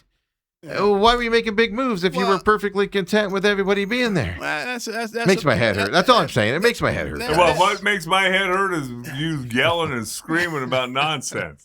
Well, I'll tell you what. I expected them to make no moves yesterday. I expected them to get I expected the deal they were going to make was they're going to get some arm that nobody cares about in somebody's deep bullpen someplace, and they're going to get an arm in here. I thought that would be the move. I didn't think they were going to make any big moves last week. I told you that last week when you wanted a rise in everybody. I was like, you're not getting them because other guys are going to bid more. I'm looking for someone that can play first base every day and be productive. I don't disagree. I think I've seen, I don't know where I read it somewhere, but the OPS or the Diamondbacks production from first base is 30th. Yeah. They're last. Well, the whole team is 22nd, Coop. Well, you can take them off they've got next to nothing from first baseman. And so when I look at what Josh Naylor provided a year ago, what Eugenio Suarez provided a year ago from an offensive standpoint, because look, I'm not mad at Arenado at third base, at glove of his. I mean, that's why they brought him in, was his defense. Oh man, and you know, and he has 15 home runs. So I mean, he hasn't hit the Geno number, but I mean, he saved a lot of runs. So I'm always good about defensive runs saved. I'm big on that as well. So I mean, and granted, I say that, and his error, one of the few errors he's had this year, you know, produced the only run of the game for the Padres last night. But that aside, I mean, I'm only concerned about first base. I mean, and I think our best first basemen that I've seen this year are Tawa and Vargas. Platooning, because I'm not a Tyler Locklear fan. He hasn't played terrible since he's been back up, though. Huh? I know you're not. I'm not a Locklear fan. Yeah. He's not winning you over, huh? Now look, if you look at his body size, I mean, he looks like a Burleson Burley kind of guy. But at least Burleson smacks him out of the yard. This guy does nothing. I mean, why do you keep bringing up Burleson? You're making me more and more depressed because the Diamondbacks tried to get him, and he ends up hitting 3 home runs last night. Yeah. Bombs too on top of it. So Newbar, I just want to put a bomb. It just felt like they were like, we have to get something today at the trade deadline. I agree with you on that. And 3 home runs. Now he comes off an injury last year in the beginning of the season. He's only played in 48 games. 687 OPS. That's not going to help that statistic at all as well. But even then, for a career, 742 OPS, double-digit home runs in every season but 2 for him. It's just another guy coming in here. Again, as an outfielder. I feel more comfortable with Loris Gurriel there. I mean, look, whether you let's say that whether you had a first baseman or DH, because Burleson can do either. Yeah, and they need a DH. I think I would have, you know, maybe acquiesced or tried a little harder, especially now learning from you that there is some control. There is some control going forward. I don't have the years, but it's multi-year because going forward, Diamondbacks, guess what? In 2027, one of their biggest needs, first base. Yeah, every year they need a first baseman or a third. Well, every year since they, let holy cow, I just forgot his name. Christian Walker go. You know, because before that it was Goldie. But every year you need a first baseman and a third baseman, and you're getting these older guys now to fill those spots. It's like they don't view that position as very good. But like I said, the big problem I have in all seriousness, like I said, I didn't expect the Diamondbacks to do anything yesterday except maybe a low end arm from the bullpen someplace. I thought they were going to rest on guys coming back, and I'm fine with that. But then you look at what other teams around them that are in these playoff hunts that have made moves out there. And I'm talking, Padres, who, of course, they beat last night. 3 more games coming up here. I got to get that in because Dale wants to keep driving that point home. Padres, they won last night. I know the Padres got, Robbie Ray and Casey Mize? And Miguel Robbie Mendez. Ray's still around. Pitching. Yeah, he was with the Giants. Yeah. Well, I'll put it to you like this. If you go down and break down each team that they made their trade. They got Casey Mize, too. Right, yeah. right. Oh, right. Did you see him? I'm sorry, yeah. Right. So you got to ask yourself, you look at the Padres, break down their now starting rotation. Mm-hmm. Do you like that rotation in a head-to-head matchup, let's say a wild card matchup, better than what the Diamondbacks have? My answer is no. No, but I like if the Padres came into this series with the Diamondbacks, the hottest offensive team in Major League Baseball. And they got shut And down. they got shut down last night by five. And, so I'm more worried about the Padres' bats in the playoffs than I am the pitching staff in terms of if you're looking at. But those are the moves that they made. That was pitching. They didn't add any more. Bats. So their pitching got a little bit because I think they're expecting their pitching to wake up with the money they're spending on. But it. again, when if you're breaking down the competition at wild card, even though the Padres went out and got Ray and Mize, I still like the Diamondbacks over the Padres. Yeah, but then you got the Phillies who they're competing with who made now the big moves yesterday. The Phillies acquired a Rise, right? Yeah. But do you see what Philly's having to do to accept him? But to me, this is an amazing thing that they're doing. This tells me that the players are in on trying to figure out to win. This tells he me plays it's second base. asinine. He plays second base. The reason why the Diamondbacks couldn't get him, by the way, is he was like, I'm only playing second base. And the Diamondbacks aren't bringing him in so and moving that's Ketel Marte. precipitating 3 changes from Philadelphia. Bryce Harper. Yeah, Bryce Harper going back to the outfield and somebody going to first base. I think Eric Bohm will probably be the first base. And all that, just because he has said, I will only play second base. I don't want that guy on my team. Oh, but the players bought in. No, I don't want that. And guess the what? The superstar on that team went, I'll go to the outfield, and guess no problem. what? In about 10 days, Bryce Harper's going to come up with a hammy or a quad. Well, here's the deal for Harper. Harper's been a outfielder his entire Major League position. But he's old, Coop. That's why they moved him down to first base. Yeah, just like you and I. Hey Dale, he's only in his 30s. Yeah. A lot of miles on that body, though, you the way he plays. Things in your 30s, Coop. You don't tweak in your 20s. I barely remember watching Pete Rose play baseball because I was young when he was in the league. I remember more on the manager side and things. But from what I see of Pete Rose, that's how hard Bryce Harper plays out there. And it's just the miles on that body, not the age.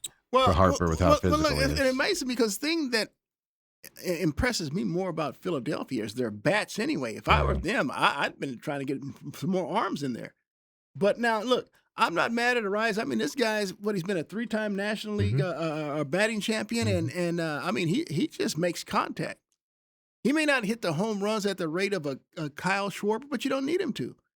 Set the table, be up at bat and get those timely hits that bring in runs. So I guess their philosophy is to outscore their opposition.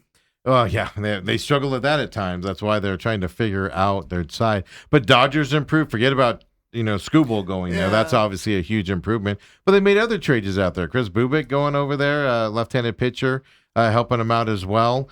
So Dodgers made a bunch of moves yesterday. Brewers obviously picked up some moves. Now, they're more in the division rival side, and I don't consider the Cubs and the Brewers competition for the Diamondbacks in the playoffs because I just think they're both going to make it type of thing. But the Marlins, made trades yesterday, in the National League as well to add to their side, which is interesting because everybody was thinking that the Marlins might sell yesterday, even though they were playing well leading up into that. They're only 2 or 3 games out. I wouldn't have sold. Right. But you don't know that ownership though. Well, that is true. That is true. Everybody was holding their breath. But I will say this. I will say this about the Diamondbacks. The strength of their team is unquestionably their bullpen. And so the thought of adding Justin Martinez, to that, it excites me. Yeah. Because, I mean, I got a tip of the hat to Hazen. I mean, I remember these signings that he's making. Jonathan Loaiza. I mean, it's like back page news for me. For everybody. Taylor Clark, back news to me. And Paul Sewald, I mean, that raised an eyebrow. I'm like, dude, seriously? Right. But I mean, every one of his moves in that bullpen has panned out, even Sewald, but now it's time to say, okay, Sewald, but as I told you before, it's worked out because the starting pitching has worked out this year. But again, give him credit. He went out, he brought in Michael Soroka. Soroka was a big part of that. Yeah, and when he signed him, everybody was like, yeah. Yeah. Remember at the beginning of the year, everybody was like, he's down. When Merrill Kelly comes back, he's out of here. I did the same thing when they signed Soroka, just like I did the other thing. It's like, okay, no big deal. Back page news. But so I really like their pitching, especially knowing that, Ryan Nelson and Corbin Burns at some point over the next month will be available. Yeah. And so now you look at the plus side of that. We found 3 young arms on the farm that we knew nothing about. They acquired Brad and they acquired Drake from the Merrill Kelly deal a year ago. But heck, they were in the Rangers system, so we knew nothing about him. And who heard of Cabrera on the Diamondback system? Those three arms have impressed me, just like I said, talked about the five position players. So I think the future is bright for the Diamondbacks. I really do. I don't know a darn thing about any of these players that they've drafted, but they've come through and look at where they are, knowing that Corbin Carroll, Ketel Marte, and Geraldo Perdomo have grossly underperformed. Yeah, right. That's what's amazing. Throw up the NL wildcard standings really quick, Dale, while you give your thoughts here. And the other thing that I'm going to say, I think the trade deadline was muddied up a little bit because literally you could say there's three teams in the National League, three teams in the American League who are out of it. You can make a case for Cincinnati, hey, we're only 6 games out. Is that too far out? Yeah. And then in the American League, Kansas City, the Athletics, and the Angels are all double digits behind. And they were sellers. And everybody else is kind of in the hunt. Yeah, dude, just last year, the Mets were like 13 games back. And they went on this great run, and they overtook the Diamondbacks for that final wild card spot. Yeah. I mean, they went into a series against the Braves. Okay, we need one. We can't. Last year was injuries, though. This year they're just not good. Yeah. Last year remember how injured the Mets were, and then they got everybody back and went on that run. Yeah. But I mean, they sold some pieces yesterday. I think signing Juan Soto is like messing up that Mets team beyond belief here. But I mean, your competition here, right? Phillies won last night, so Diamondbacks, Phillies tied for that third, wild card spot. As still, Padres 2 games back now, and this is where Diamondbacks have 3 more games against the Padres. Yeah, you can put some serious distance between. I really think this is a huge, huge, huge week for the Diamondbacks. I mean, 7 games against the 2 expected playoff contenders from that division, and including and so I just think that if the Diamondbacks can go 4-3. I think they'll be okay. But man, I'm just taking a 500 plus viewpoint. But man, winning last night, right? And you got Eduardo Rodriguez going tonight. Now, keep in mind his last outing, 8 shutout innings. Oh man, I mean, Eduardo's dealing, bro. Yeah. Right. He's dealing. The thing that I like about the Diamondbacks is they're 7 games up right now. So, you're looming the Dodgers. I know Dale thinks the sweep's coming by the Diamondbacks, and stuff like that. But you have to be realistic about it and say, the Dodgers are going to be a tough out for the Diamondbacks this weekend. They're a tough out for everybody. So if that goes sideways, you got a 7, game leave above 500 here. And you get a big enough, you win this Padres series. Yeah, you're going to have a big enough buffer so you can slip up against the Dodgers. And then you're right back to playing less mediocre, if you dare say that, mediocre teams after that with the Rockies coming up. You got to go to the Braves and the Red Sox for a road trip. That's going to be tough. Dude, but then you got the Reds, the Cubs. Yeah, Red Sox, best team in baseball right now. Yeah. They came out of nowhere on top of it. Then you got Reds, then the Cubs, a really good team. Then you got the Giants after that. So you've got winnable games here, and they're giving themselves that buffer. Whereas before, the Diamondbacks typically were 500 or flirting with that and have to pass 4 or 5 teams. Be the team on top. So if you do falter a little bit, you're just going to fall down to the other people's level and give you a fighting chance moving forward. And that's what I like about this. 2 and 3 weeks ago, we were going, they're only 3 games out, but there's 4 teams between them and a playoff spot. Right. And now we're saying, no, they're in the playoffs. Yeah, and they're getting some separation. Spot, and people, let me tell you something. These Red Sox were in Dodger Stadium, and they swept the Dodgers. I mean, they have won something like really crazy, like 30 of their last 36 games. It's insane what I want to say since end of June, they've won a lot. Yeah, dude. Because the Marlins were the hottest team in baseball in June, and then they took it over. I went and looked at the Red Sox roster and I'm like, dude. And they added yesterday. Yeah, they don't have any names over here that scare me. And they added a bunch of names on top of it. Well, that's the thing. As hot as they are, they're 60-51 right now. And it's like, what? But they were god-awful beginning of the year that they're fighting from that side. But, I mean, think about that. The Rays are leading that division. Yankees are second. Boston's third right now. In that division, all playoff teams as well. That's a tough division where they're going to be playing each other coming up. from that perspective. But, so the schedule's not as easy as we thought it was at the All-Star break with who they have. I mean, Cubs are on fire, and they're going to continue to be, especially in that division. You got them coming up on your schedule as well. So it'll be fascinating to see, but they're in the position now. I don't want to say a meltdown would take them out of it, but they're in the position now where they allow themselves some slip-ups. Whereas at the beginning of the first part of the year, they're in that position where if they went on a 6-game losing streak, they would be out of this completely. And now they've given themselves some room to lose a series or so against a team like the Dodgers if it does happen. Dale? Hey, did Torrey say that Gabby is on a paternity leave? Yeah, his wife had a baby. Okay. So that's why he was scratched last night. I'd like to see Gabby, give McCann more catching opportunities, and then Gabby is DH a little bit more. One that'll allow him to heal a little bit with his hamstring. I know it's getting healthier. But I don't, with the DH problems you're having, why isn't Gabby in there DHing while McCann catches? Yeah, but I don't know how long he'll be out. But she had a baby last night during the game, I think, is what I read. Okay.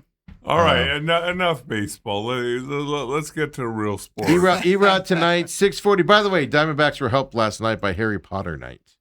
A lot of magic going on in that stadium. Tonight they don't have that. So we'll see how it goes. Oh, boy. That's how I wanted to leave baseball, folks. Thank you very much. Hey, let's take our break, come back. Let's talk football. Coop, 2 days. Would you be in Canton if you were still working? Probably so because of the Fitz situation, yeah. Okay. Yeah. You didn't get the call to go this time? They didn't say come out of retirement for this weekend? Yeah, that wouldn't happen. Coop is he's waving a white flag. Yeah. He doesn't answer. He's done. So they'd be like, take your own camera. You're going to be the only one there. Come on back, folks. Main event.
And we're back here with the legend, Bruce Cooper, still putting local sportscasting to shame, folks, out there on your television screens. I'll say it for you, Coop, out there as well. Hey, Cardinals Cam. A couple things happened over the weekend. I talked about it a little bit yesterday. I want to get your guys' opinion on this. Because if you're freshly out of college, going to be your second year in the league, and you're continuing to have knee problems, those problems aren't going to go away as you get older and more beat up. Especially if you're a certain position. Yeah, defensive lineman. Walter Nolan on Friday limped off the field. Nobody really saw what happened.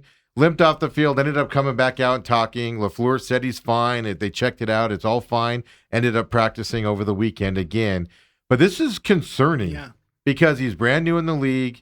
And it's a continued problem, and it's not going to get better. Okay, let me tell you something, because I did hear somebody talk about this a little bit, and I lived through it. Okay, I completely dislocated my ankle. All the ligaments and all that were gone. Fractured my fibula. It was in training camp of my first year in Los Angeles, the Raiders. I have immediate surgery. You played for the Raiders? Well, I never played. He was on the roster. I signed as a free agent, but when the first free agency things opened, got a nice contract, and then about 3 days into camp got hurt on a grass field, by the way. And we could talk about it some other time. Well, they were in Oakland at this time, or they're in L.A.? No, they're in L.A. So they're playing in the baseball field? Yeah. No, they were playing at the Coliseum. Oh, the Coliseum. Okay. I'm just setting the stage for everybody. No, but I wasn't playing. I was practicing. But I did that. Total dislocation of the ankle, fractured fibula. Did surgery, all the rehab, come back the following training camp. And it takes you a little while to get adjusted and to trust it.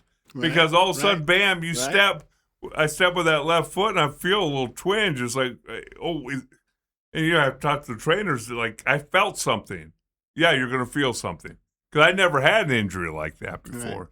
And so I'm kind of hoping that's what Walter Nolan is working through. It was why I'm telling the story about me, is that a pretty significant injury. And now all of a sudden, I stepped and I felt a little something. Yeah. Is it happening again? Right. And you got to get through here. Right. Unfortunately, I know what you're saying. I tore an ACL, MCL, and some PCL stuff like that. All the CLs. Yeah. And look, I became an expert of the knee because I've had 3 surgeries to try and fix the ACL issue that I had. And now my 4th surgery is a total knee at this, and I got that 8 years ago. So I'm in great shape now. But but when I came back from that ACL, man, I mentally was whipped. Yes. I mean, when I jumped in the air, because I was playing hoops, I jumped in the air even for a jump shot, dude. I'm not even following through or concentrating on the rim. I'm making sure my right leg lands first. That's a good leg before my left leg. And so, I get what you're saying. And make sure you don't land on somebody. Yeah, well, I get what you're saying. Let me ask you this, though, because he limped. I mean, it was a noticeable limp walking off with trainers on Friday. When you have that issue, do you naturally limp out of there? Or you just feel something? Because the limp is what worried me a little bit. Was a player generally will try to hide that type of stuff. And it was a noticeable limp walking off. So if it is a mental thing, would you have that side of an effect? Is my question for you. When your ankle went out, were you all of a sudden limping on it because you felt something? Well, yeah, because you feel a tweak, feel something, and you don't know if that's the precursor to revisiting this same issue. That makes a lot of sense, Dale. Makes a lot of sense. Yeah, well, hopefully it's just that. But this Nolan is. I see why they drafted him. He's explosive as all heck, even in practice. You saw it in his limited game times and stuff like that. But like I said, you just got to wonder about a guy that has a problem like this early in his career because, you're not making it to year 8 or 9, if you're already having these problems now. Yeah, but you'd almost rather have something like this when you're younger because you do get better quicker and all that. So, again, I think 90% of that limp was the 6 inches between his head. Yeah. Yeah, that's why we asked Dale these questions, Bruce. He gives us that Dale's insight. been through that, and unfortunately, I did experience that ACL injury. So I know exactly. I can relate. The other thing is, the Cardinals put him right back out there the next day in practice. Said he was fine. So that tells me it's more what you're saying. Get back on the bike. Exactly, and look, learn to deal with this. You're going to feel this.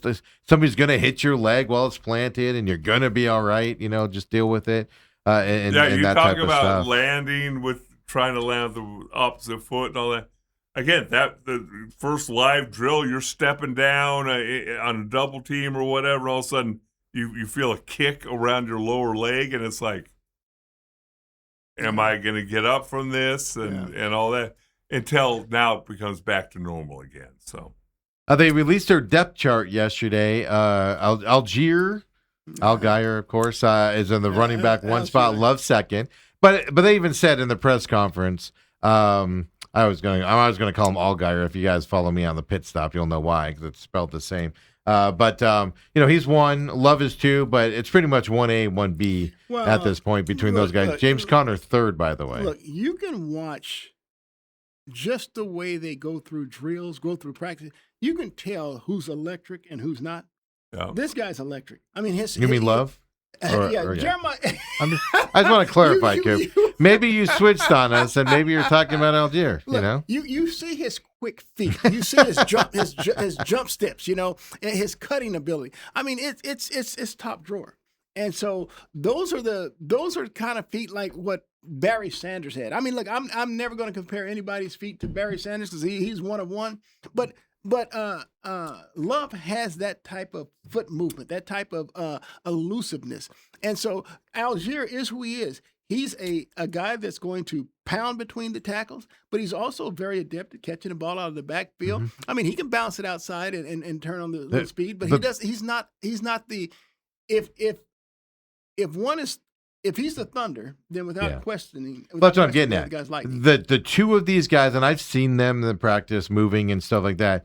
I think they're going to be a potent 1-2 punch, and I'll even go a step farther. James Conner's listed as 3 right now.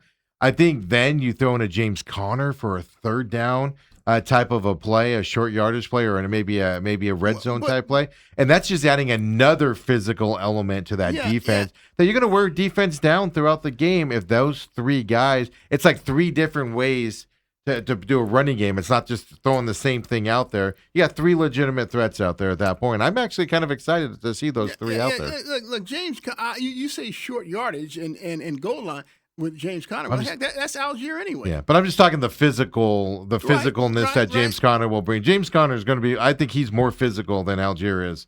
He'll just lower his head and pound some guys throughout those elements. So you integrate those 3 different styles of running backs and 3 different threats out there. I think it's going to be potent. And then just get rid of Trey McBride at this point. You mean Trey Benson? Oh, Trey Benson. I'm sorry. Well, Steve McBride. I'm sorry. I slipped up there. Steve McBride. Hey, look. Good catch there, Benson has shown me this is year 3 for him. I'm ready to give him that. He didn't even practice over the weekend. That B label, that bus label. He didn't even practice this weekend. Yeah, I mean, I don't know if something's wrong with him or not. But. Well, at this point, 3 years in, and you gave him every opportunity to be that dude last year. Right. I mean, 3 years in, and he's come back this year. Now let's go ahead and put that B next. He's to his too name. left right. He's not. Bus, get rid of he's him. not running up. He's left right, kind of a dancing type running back, and that's not what the Cardinals need right now. Well, see that's what really shocked me. And look again, you got a new coaching staff coming in, but Amari DiMercato has been, and he was an undrafted free agent. Mm-hmm. Far more productive than Benson was. And granted, look, that 77-yard run that should have been a 78-yard run. I mean, I think that's been held against him. But he had some big runs and catches during his short time with the Cardinals. And I wouldn't have given up on him. Certainly not for a Trey Benson. Here's the thing about James Conner, and tell me if you agree with me. At least from my perspective. When James Conner runs the football, it's a battering ram. Mm-hmm. He doesn't get tackled by the first guy. And you could actually hear the crowd respond to him running the football. He runs angry. And the crowd responds to that. And I think the team responds. I agree 100%. So I think you got to find. And again, I have not watched a whole lot of Algier, and I would say I will. Well, he's a former linebacker who converted to running back, and he runs like a linebacker. And so I have not watched a whole lot. So short yards one, but you've got to find a role for James Conner to carry the ball 6, 7, 8 times in a game, almost like back in the day. And we're going to get into that hopefully shortly rather than talk about all this nonsense because the important Hall of Fame thing is this. It's coming. But to not get the ball to Larry Fitzgerald in the first quarter was criminal if you're a Cardinal coach. I don't care if it's a 3-yard out. I don't care if it's a 2-yard stop. Get the ball in his hands early in the game, and let's get this thing rolling. Yeah, 2 years ago with James Conner being somebody that went to every game, James Conner led that team 2 years ago. Last year, he did. When he got injured, you can almost feel a balloon let out. Even with me, where I was like, "Oh, crap." Like 2 years ago, I think he had 18 total touchdowns, and I think McBride may have had one. He got one late in the year. Yeah. So people were making a big deal of that. I'm like, dude, we're not going to play favorites about who's getting in the end zone. As long as they get in the end zone. That's all you care McBride about. would get him down to the 1, and then they'd give it to Conner. That's why people were complaining. And here's the deal: McBride had over 100 catches, over 1,000 yards receiving. It wasn't like he wasn't an integral part, but he just couldn't get in the end zone. But he would get stopped. He'd get stopped. It was so funny watching because he'd get stopped at the 1 or 2 all the time. And let me tell you, in the 1995 edition of the Dallas Cowboys Super Bowl champions, that's the year Emmitt Smith set the record for most touchdowns in a season. He had 25. Wow. You know, they went back and looked at it. Michael Irvin got tackled inside the 5 20 times. Isn't that amazing? And then hand the ball off. That was basically Trey McBride and James Conner. Yes. Connor benefited from McBride. As long as you're in the end zone. Yeah. And Connor's on the wrong side of 30 for a running back. He is. But I also think, that there's a place for him with this team, especially with Love and Algier, because like you said, I've never seen Algier. Oh, I guess I did see Algier last year in person with the Falcons. Didn't stand out as a guy. James Conner stands out with the way he runs. Well, tell me this. Why can't you have 5 snaps a game where you have Love and Conner? And they might do that eventually. And you split out Love as a slot or a... I think the Cardinals have some 20 and 21 personnel packages in there that allow them to do that. But I think that's with Algier and Love. But you're right. It didn't have to be that combination. Right. It could be Algier and Conner, or it could be Love. The more I think about this running game, and then the left side of the line, right side with Adams is the main number one spot there. Depending on his legal situation up there in Canada. But Bisonis, I haven't seen him in person yet.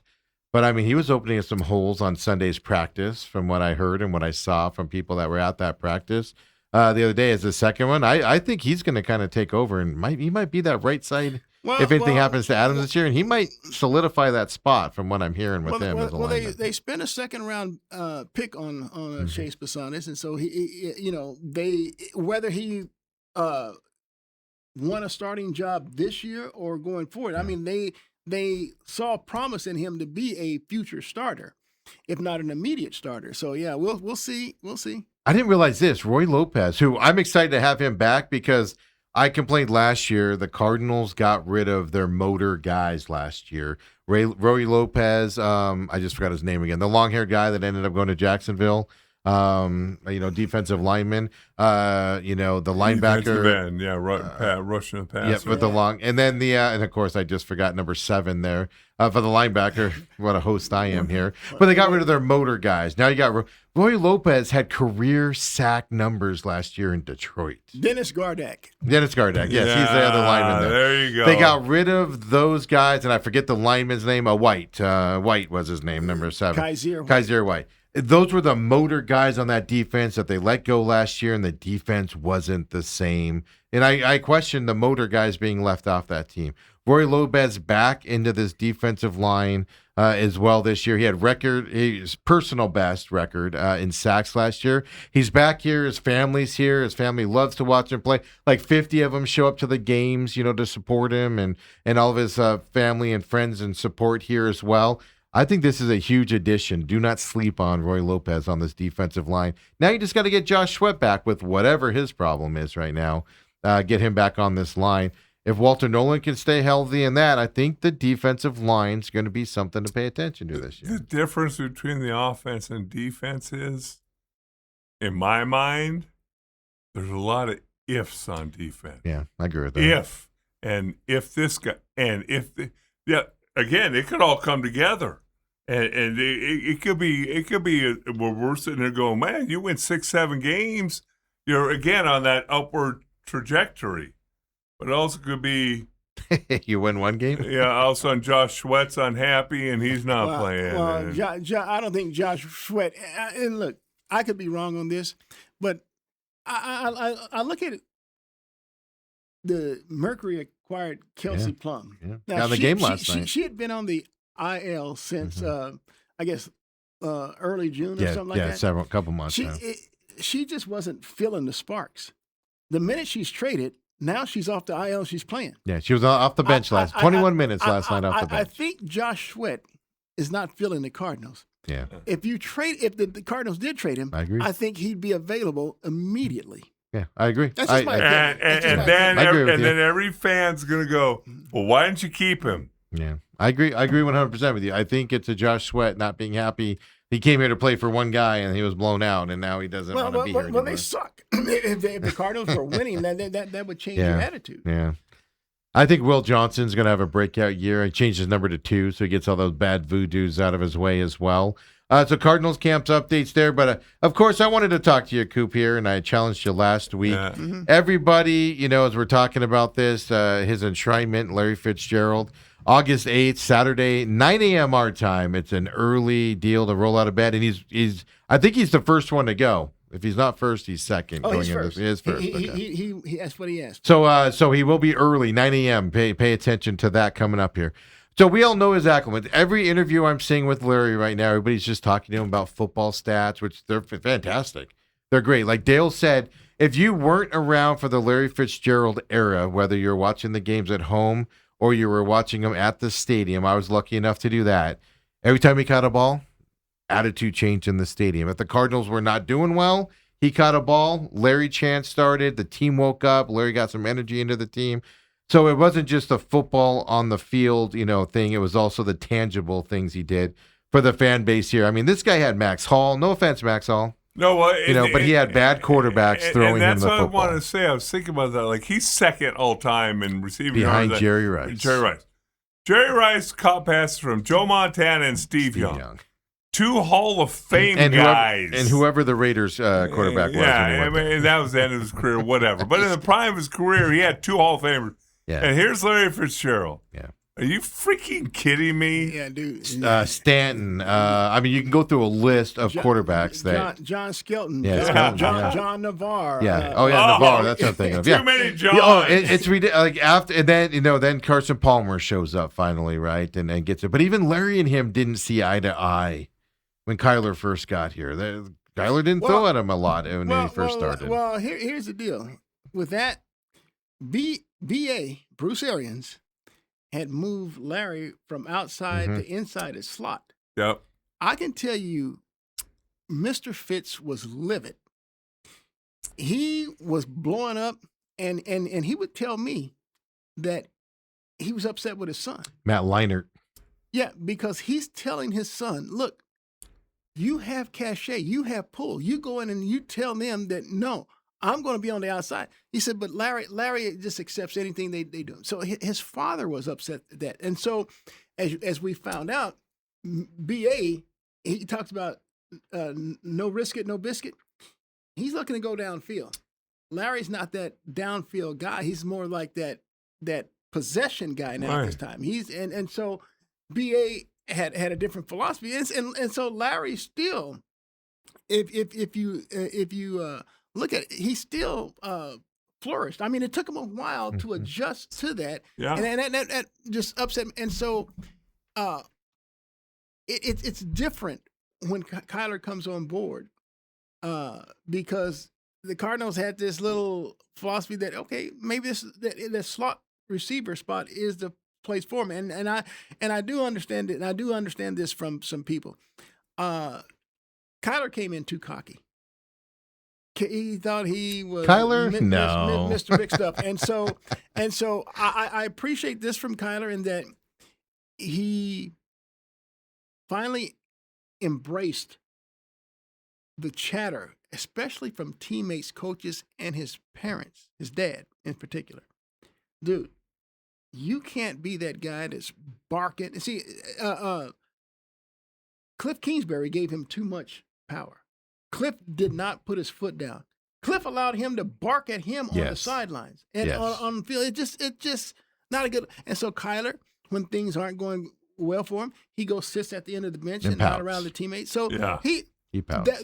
Those types of things did not ingratiate Larry to Kyler early on. Mm-hmm. But again, I'll say this, and I know I'll just finish up. But well, before you get into that, just obviously Kurt Warner, Carson Palmer, Blaine Gabbert threw him passes, Josh Rosen, Kevin Cobb was there at the beginning, Josh McCown, all of that in second in the NFL in reception. It's such an amazing number. Everybody talks about his drop numbers, but to me, that's the most amazing number because, like what you said, even number 3 on that list, on the all-time list is. I don't have it in front of me right now, is a guy that caught from Hall of Fame quarterbacks and stuff like that. So this is even better. here going into it. But Larry's more than just a football Number 3 field. all time, I believe, is Terrell Owens. Terrell Owens, yeah. That's who it is. Okay, so let's hear some back room stories. Because everybody talks about his football acumen, which is great. You want to talk about stuff that's non-football. Tell us about the man, you know? Well, I'm going to tell you something I'm going to tell you about something recently here because I could go back and talk to you about Turkey Tuesday. I used to host Turkey Tuesday for Channel 12, and we're trying to raise turkeys for the homeless with all the proceeds benefiting St. Vincent de Paul. Right. Well, Larry Fitzgerald, he came to me and said he wanted to donate. Guess he's probably seen some of the ads on and Tuesday's an NFL Players' Day off most of the time. Yeah. So I said, okay. He said, but hey, I don't want to be on camera. I said, okay. You don't want to be on camera? He said, I'm serious, Coop. The day you put me on camera is the day I stopped donating. And he says, I want to be a big part of this community. I said, okay. So I gave him my location where I would be, and Larry likes to show up near the end. And I told him because I interview people and guests, the celebrities and different guests throughout the 3-hour broadcast. Right. So Larry comes towards the end, and I tell my photographers, look, he's coming, but please do not shoot this man on camera. Don't do anything because he won't get. Larry would go in, he'd buy the rest of the turkeys, and if he didn't feel there was enough, he would buy like pallets of turkeys that would go to St. Vincent de Paul. And he did this every year. And then there was one year he says, Coop, he says, I have a photo shoot in L.A. On Turkey Tuesday day. He says, I'm not going to be there. He says, what I'm going to do is I'm going to have all of my wide receivers show up. He said, Coop, don't put them on camera. I'm going to have them all show up, and they're going to make a donation, and I'm sending my my rep there, and she will give my usual donation and stuff like that. I said, okay, but see, here's the thing that got me. As you know, training camp starts late July, early August, and then you have games leading all the way up into November. I mean, we're talking late November, right? For Turkey Tuesday and for Thanksgiving. It's always Turkey Tuesday is always the Tuesday that precedes Thanksgiving Day. And for this guy to remember that and to know that and to come up and say, look, I've already figured this out and worked this out for you because I have this photo shoot. It just speaks volumes to me. And here's the deal. Even to this day, I mean, Larry still calls me because I'm like a part-timer with St. Vincent de Paul. So now 12 News has me come down to be interviewed. So Larry asked me where to go, and he says, Coop, I'm coming to your location. I'm bringing my boys with me. I want them and I want them to see this. And meaning his kids, Devin and them. Okay. Thank you. He'd bring his kids, and they all walked in, and Larry went and he bought the pound out. So he still does it to this day. But now I'm gonna give you this. This is something that really, really resonates with me. I'm now. This is like next month will be 6 years for me at St. Vincent de Paul. I think it's about 3 years ago. 3 years ago, Larry, he has this immaculate home up in Paradise Valley area. Matter of fact, it's really different and unique. You know, like he just didn't get cobblestone. He has like this driveway that's probably like a half mile before you get up to his house. But the cobblestones, they're just not any. They're specially brought in from Italy. These are these Italian cobblestones. So now, so he's making a donation to St. Vincent de Paul Furniture because some big shot from LA came in and he made Larry an offer he couldn't refuse on his home there. And so Larry said, okay. The guy kept going up and he made an offer and Larry said, okay, it's yours. I'll just build another one. So Larry got rented like some, it's still in an elite plate area, but he was just renting there until he gets his new place rebuilt. So when we go into the home now, after that half-mile drive up that cobblestone, Italian he didn't make you bark on the street? No, and Larry's not even here this day. He has an assistant there that's going to show me and the guy what all Larry's donating. So we go inside the house. I mean, dude, it's even tough to describe the home, but it was just huge for one person. I mean, he's just huge, but it was actually as kids. The kids area, there's areas for just the kids. They each have their own like bedroom, and then there's this big game room. So each kid has his own bedroom, and Larry had these bunk beds. You know, they decided which ones they wanted. And dude, these aren't your normal bunk beds. So the assistants let him know that Larry's donating these. All right. And so when the boys, they would have their friends come over, they could just go in their game room. Man, it's a huge, the entire wall took up like a TV screen. It's like a flat screen wall. And they had all these games and stuff like that. So his boys' friends come over, they can just party. Man, they can sleep in each one of the different rooms with them, and they have all these game rooms to play. So then we go to Larry's barbershop room. It's like walking barbershop room. Dude, it really is. Larry had like 4 different sinks and all these big different barbers. So Larry had stylists come to his home. He didn't go to shops. They came to his home. They had everything that any barber would ever need. And they would do, I'm sure you see the braids that Larry had right now. So he had that. And so they took us to Larry's room. She took us to Larry's room, and we're sitting in Larry's room. Dude, his closet, he has a freaking washer and dryer in his closet. Well, you want to haul clothes throughout the house, dude. And I'm like, dude, we just left his laundry room area, and it's bigger than most homes. And then outside his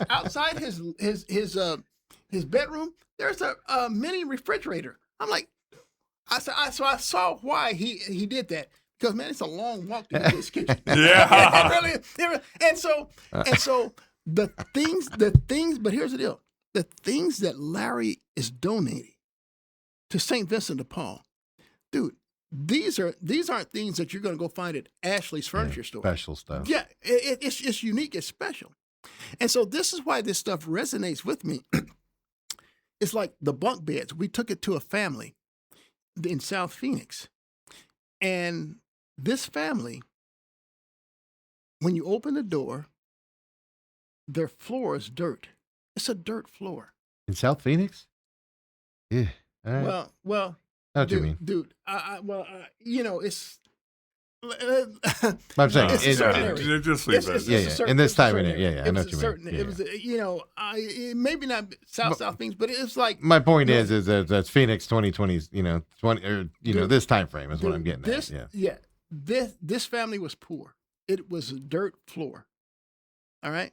I don't know if they had some type of construction that was going on there, but we walked in, it was a dirt floor. I'm like, telling myself, we can't put these bunk beds and stuff on this dirt floor.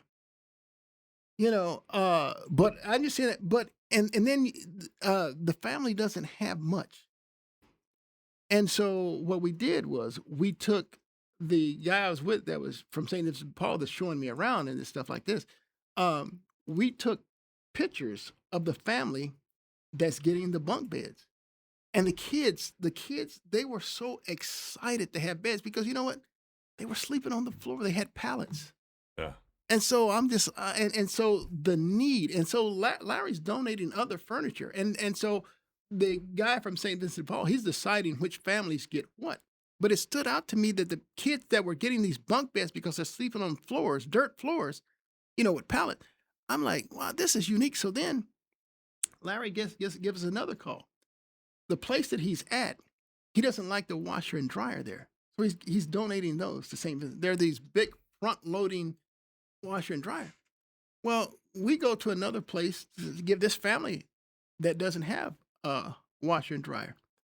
Dude, they're putting it on their front porch.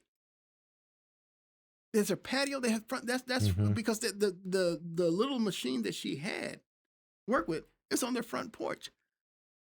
And so that's when it started. That's when it started to hit me the need I'm just going to say our world basically, but Mm-hmm. I mean in our community, I'm seeing this.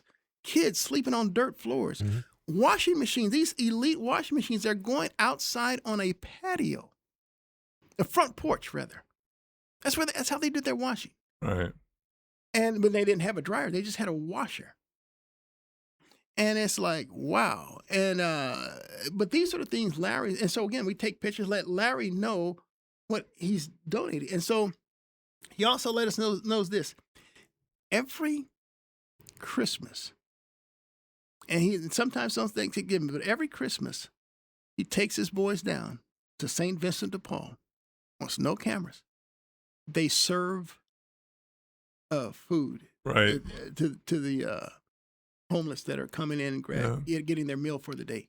Yeah. He wants his kids to understand the value of giving back to your community. And things like so these are the things that resonate to me about Larry Fitzgerald, the man. Even to this day, he still does that. And he wants zero, zip, zilch, nada publicity about it. And he'd probably be mad if he knew that I'm telling Larry, that story. Larry, don't watch this. I should have prefaced it with that. I got one last question. I know we're way over time, but I've had special relationships with certain media people. When did you realize that was happening with you and Fitz? From just being a high round draft pick and maybe some questions about him his rookie year, and then all of a sudden turn into obviously a Hall of Famer. Was it a moment? Was it a time period? Was it an event? Was it?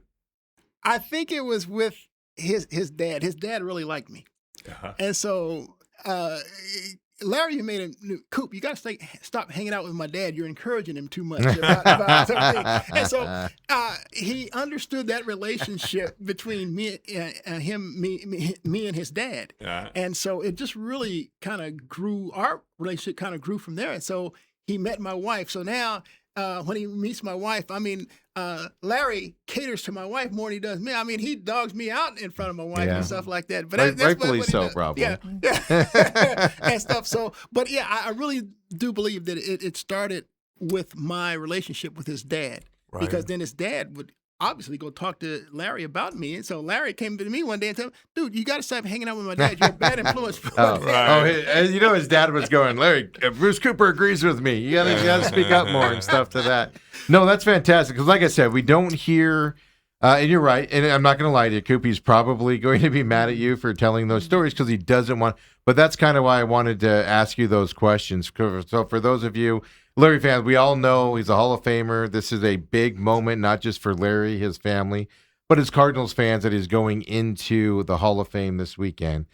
But a lot of people don't know. They think they know, but they don't know that side of him that you, of course, were privileged enough to be around and things. So, Larry, don't be mad at Bruce. We're letting it out that you're a really, really super great guy out there. And don't be mad about that, please, and things like that. Just a couple quick things. I know we're late. JP Shadrick is the new play-by-play voice for your Arizona Cardinals. JP Shepard? Yep. I don't know. Says, welcome to the Valley. So whoever that is coming in. Jacksonville's play-by-play guy is what Ethan just said. Yeah, coming over. As well. I mean, wait till the last minute to make that announcement. Cardinals. I mean, he's known probably for a little bit. So that's the new play-by-play guy with, I'm assuming AQ Shipley's coming back. I haven't heard anything on that. The last thing I wanted to ask you, because you were still working, B.J. Robinson just signed a big deal, biggest contract in running back. Bijan Robinson? Oh, Bijan Robinson, okay. Excuse me. What'd I say? You said B.J. No. You saw him in high school and stuff like that. I know you're a big fan, so you made that big deal. I had the Cardinals selecting him. Did you have him on your All-Fever absolutely team? I did. Was the All-Fever Player of the Year? No, because you know what? Who beat him out, right, Dale? This deal. We talked about this. We said, look, our All-Fever, our Players of the Year, they actually come in studio. Right. We give them studio. We're asking this dude to come all the way from Tucson. If they were outside the metro area, we just included them on the All-Fever team and made special note. But there was no one like Bijan Robinson. Even I can go back to Mario Bates. Same thing with Mario Bates when he was down at Tucson Amphi. I mean, this dude had over 2,000 yards. He was special. Matter of fact, they played Tucson Amphi played Mesa Mountain View, Jesse Parker's team. You remember Jesse Parker's team in the state finals. And I remember Jesse Parker's team. Mountain View won that game. But yeah, so only because if there was some kid that was special in Yuma, someone special down in Blue Ridge, I mean, I'm not going to ask him to drive the 4 hours or even the 2 hours up to do this. I mean, it was, but so who won it over him? Who won it? Do you remember? I don't remember. Okay. But all right, so I'll give you 4 names. You give me them in order who you're taking. Okay. Bijan, Kadeem in high school. Okay. Kadeem Carey. Ooh. Christian Kirk, DJ Foster. Wow. You know what? I'm going to be honest with you. And Kadeem Carey was also on our all-fever team. He was unbelievable. Was he? Where was he? High school? Brophy? No, he was Tucson. That's Tucson right. as well. The Carries were Tucson. That's right. You know, I'm going to go Bijan 1. That's a great question. For high school? Yeah. I'm going to go Bijan 1. I'm going to go DJ 2. Christian 3 and Kadeem 4. Yeah. Okay. That was back when Cox broadcast the state championship games, and Kadeem Carey ran back the opening kickoff as a freshman for a touchdown in the championship game. I'm like, who is this kid? Yeah. But he was special. Yeah. Okay. Yeah. There's no question. But it's so funny. 2 of the 4 were our Friday Night Fever Offensive Player of the Year. The only reason the other 2 weren't because they were down in Tucson. Okay. I can't do that. I'm going to look up who won it that year over Bijan Robinson. It's going to be somebody. I mean, congratulations to them, but it's going to be somebody that we all what's fascinating, remember, we can do this obviously in a couple more Tuesdays. Now we're getting into football, but who's? I'll give you 4 quarterback names. Name them in order, and 4 wide receiver names. That'd be good. 4 offensive linemen. And all I'll say on that is Tyler Shuck did a interview for the Saints the other day, and I'm so impressed with this kid for the Saints. Yeah. I mean, he's getting his chance to start this year. They're not messing around with Spencer Rattler or him, both local kids. It's just impressive the way he carries himself. The way he looked last year and stuff. I mean, it's just amazing to watch. There's been some special quarterbacks that's come through Chandler, including some guy named Rock Chalosky, who wound up being a better baseball player in their first overall pick. I mean, people were telling me when I was covering in Hamilton as a football player that he's a better baseball player than a football player. Yeah, it just went in one ear and out the other. Right. You know, I mean, and the first overall pick in Major League Baseball. Yeah. That dude's pretty special. Yeah, you say the same thing about, Ethan, help me out with the kid that just went to Clemson. It was at Queen Creek High School. Tate Reynolds. And we were playing college football 27 the other day, me and Ethan, and he's playing Tate Reynolds at Clemson on that game. You know, he's not the starter. He's listed as a third. But there's a lot of guys that are successful in high school, let alone the guys that were great in high school and went on and stuff to that effect. So that would be interesting. That's all I ask. When we do the offensive linemen, can we make Dale not a part No. Yeah. You don't remember back to 1980. He'll get mad at you. He'll get mad at you. I was a tight end back then. Oh, tight end. He'll get mad. Oh, yeah. Todd Heap or Dale Hellestrae back in high school is the big question that we got here. Todd Heap and I have talked quite a bit over the years, and we have so much in common. We both love basketball. Yeah, he's a big basketball guy. He is a basketball guy. Played a little bit at ASU for one season with the coaches, against the coaches. Anyway, it's fascinating. You have all those names in your memory bank. You went a little too quick for me, but I'll go with your. I'll go with your pick. Dude. I'm telling you, their highlight reels, watching them play, it just and look, every one of those running backs were special, but I just think that Bijan and he was just special, even with catching the ball out of the backfield and his feet and things like that. Now, DJ could catch the ball out of the backfield as well, and DJ had this elite game-breaking speed. Yeah. Christian Kirk did everything, but at the end of the day, if I'm just looking at at high school only, it's got to be Bijan for me. All right, and that's why we got Coop here on Tuesday. I know, right? Christian Kirk third. Yeah, man, I can't believe that Carey, because I remember Carey was obviously Arizona and. And Wildcats and stuff like that. But, for some reason I thought he was Brophy. There was a good running back at Brophy for a bunch of years that I must be confusing him with. And one last thing, because it's fascinating to me, Coop, Bijan obviously has made the biggest splash in the NFL, DJ Foster and Christian Kirk made it to the NFL. They all did. You're right. I didn't think about that. They all did. But Kadeem Carey probably the fourth of those. Yeah, he was. And there's so many myriad of reasons. I tell people I was probably the fourth best player on my Saguaro football team in 1980. A quarterback went to Notre Dame. Had a running back went to U of A. Had an offensive line went to Arizona State. I went to SMU.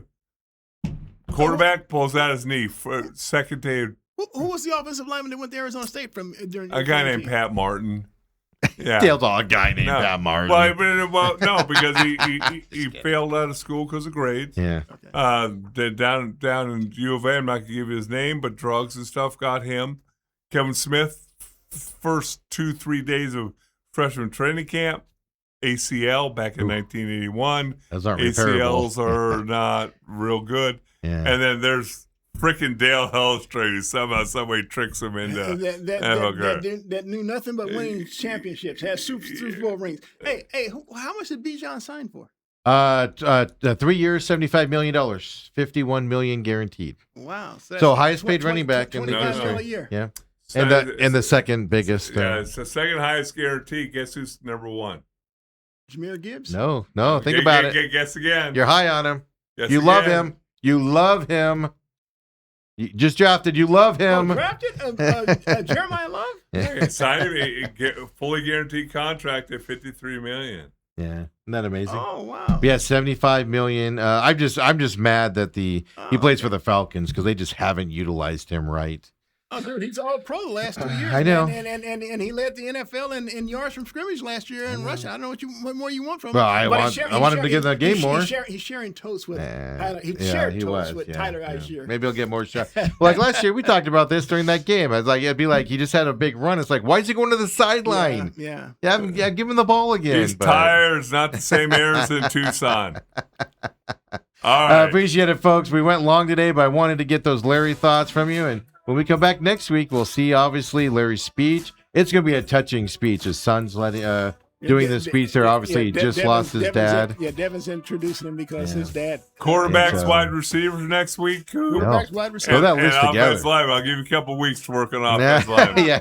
You list them. I'll tell you. I'm gonna put Hillenbrand in that list, and he's still in high school. They still run in my head. Oh, I know they do. Come on back, folks. We'll see you tomorrow, everyone.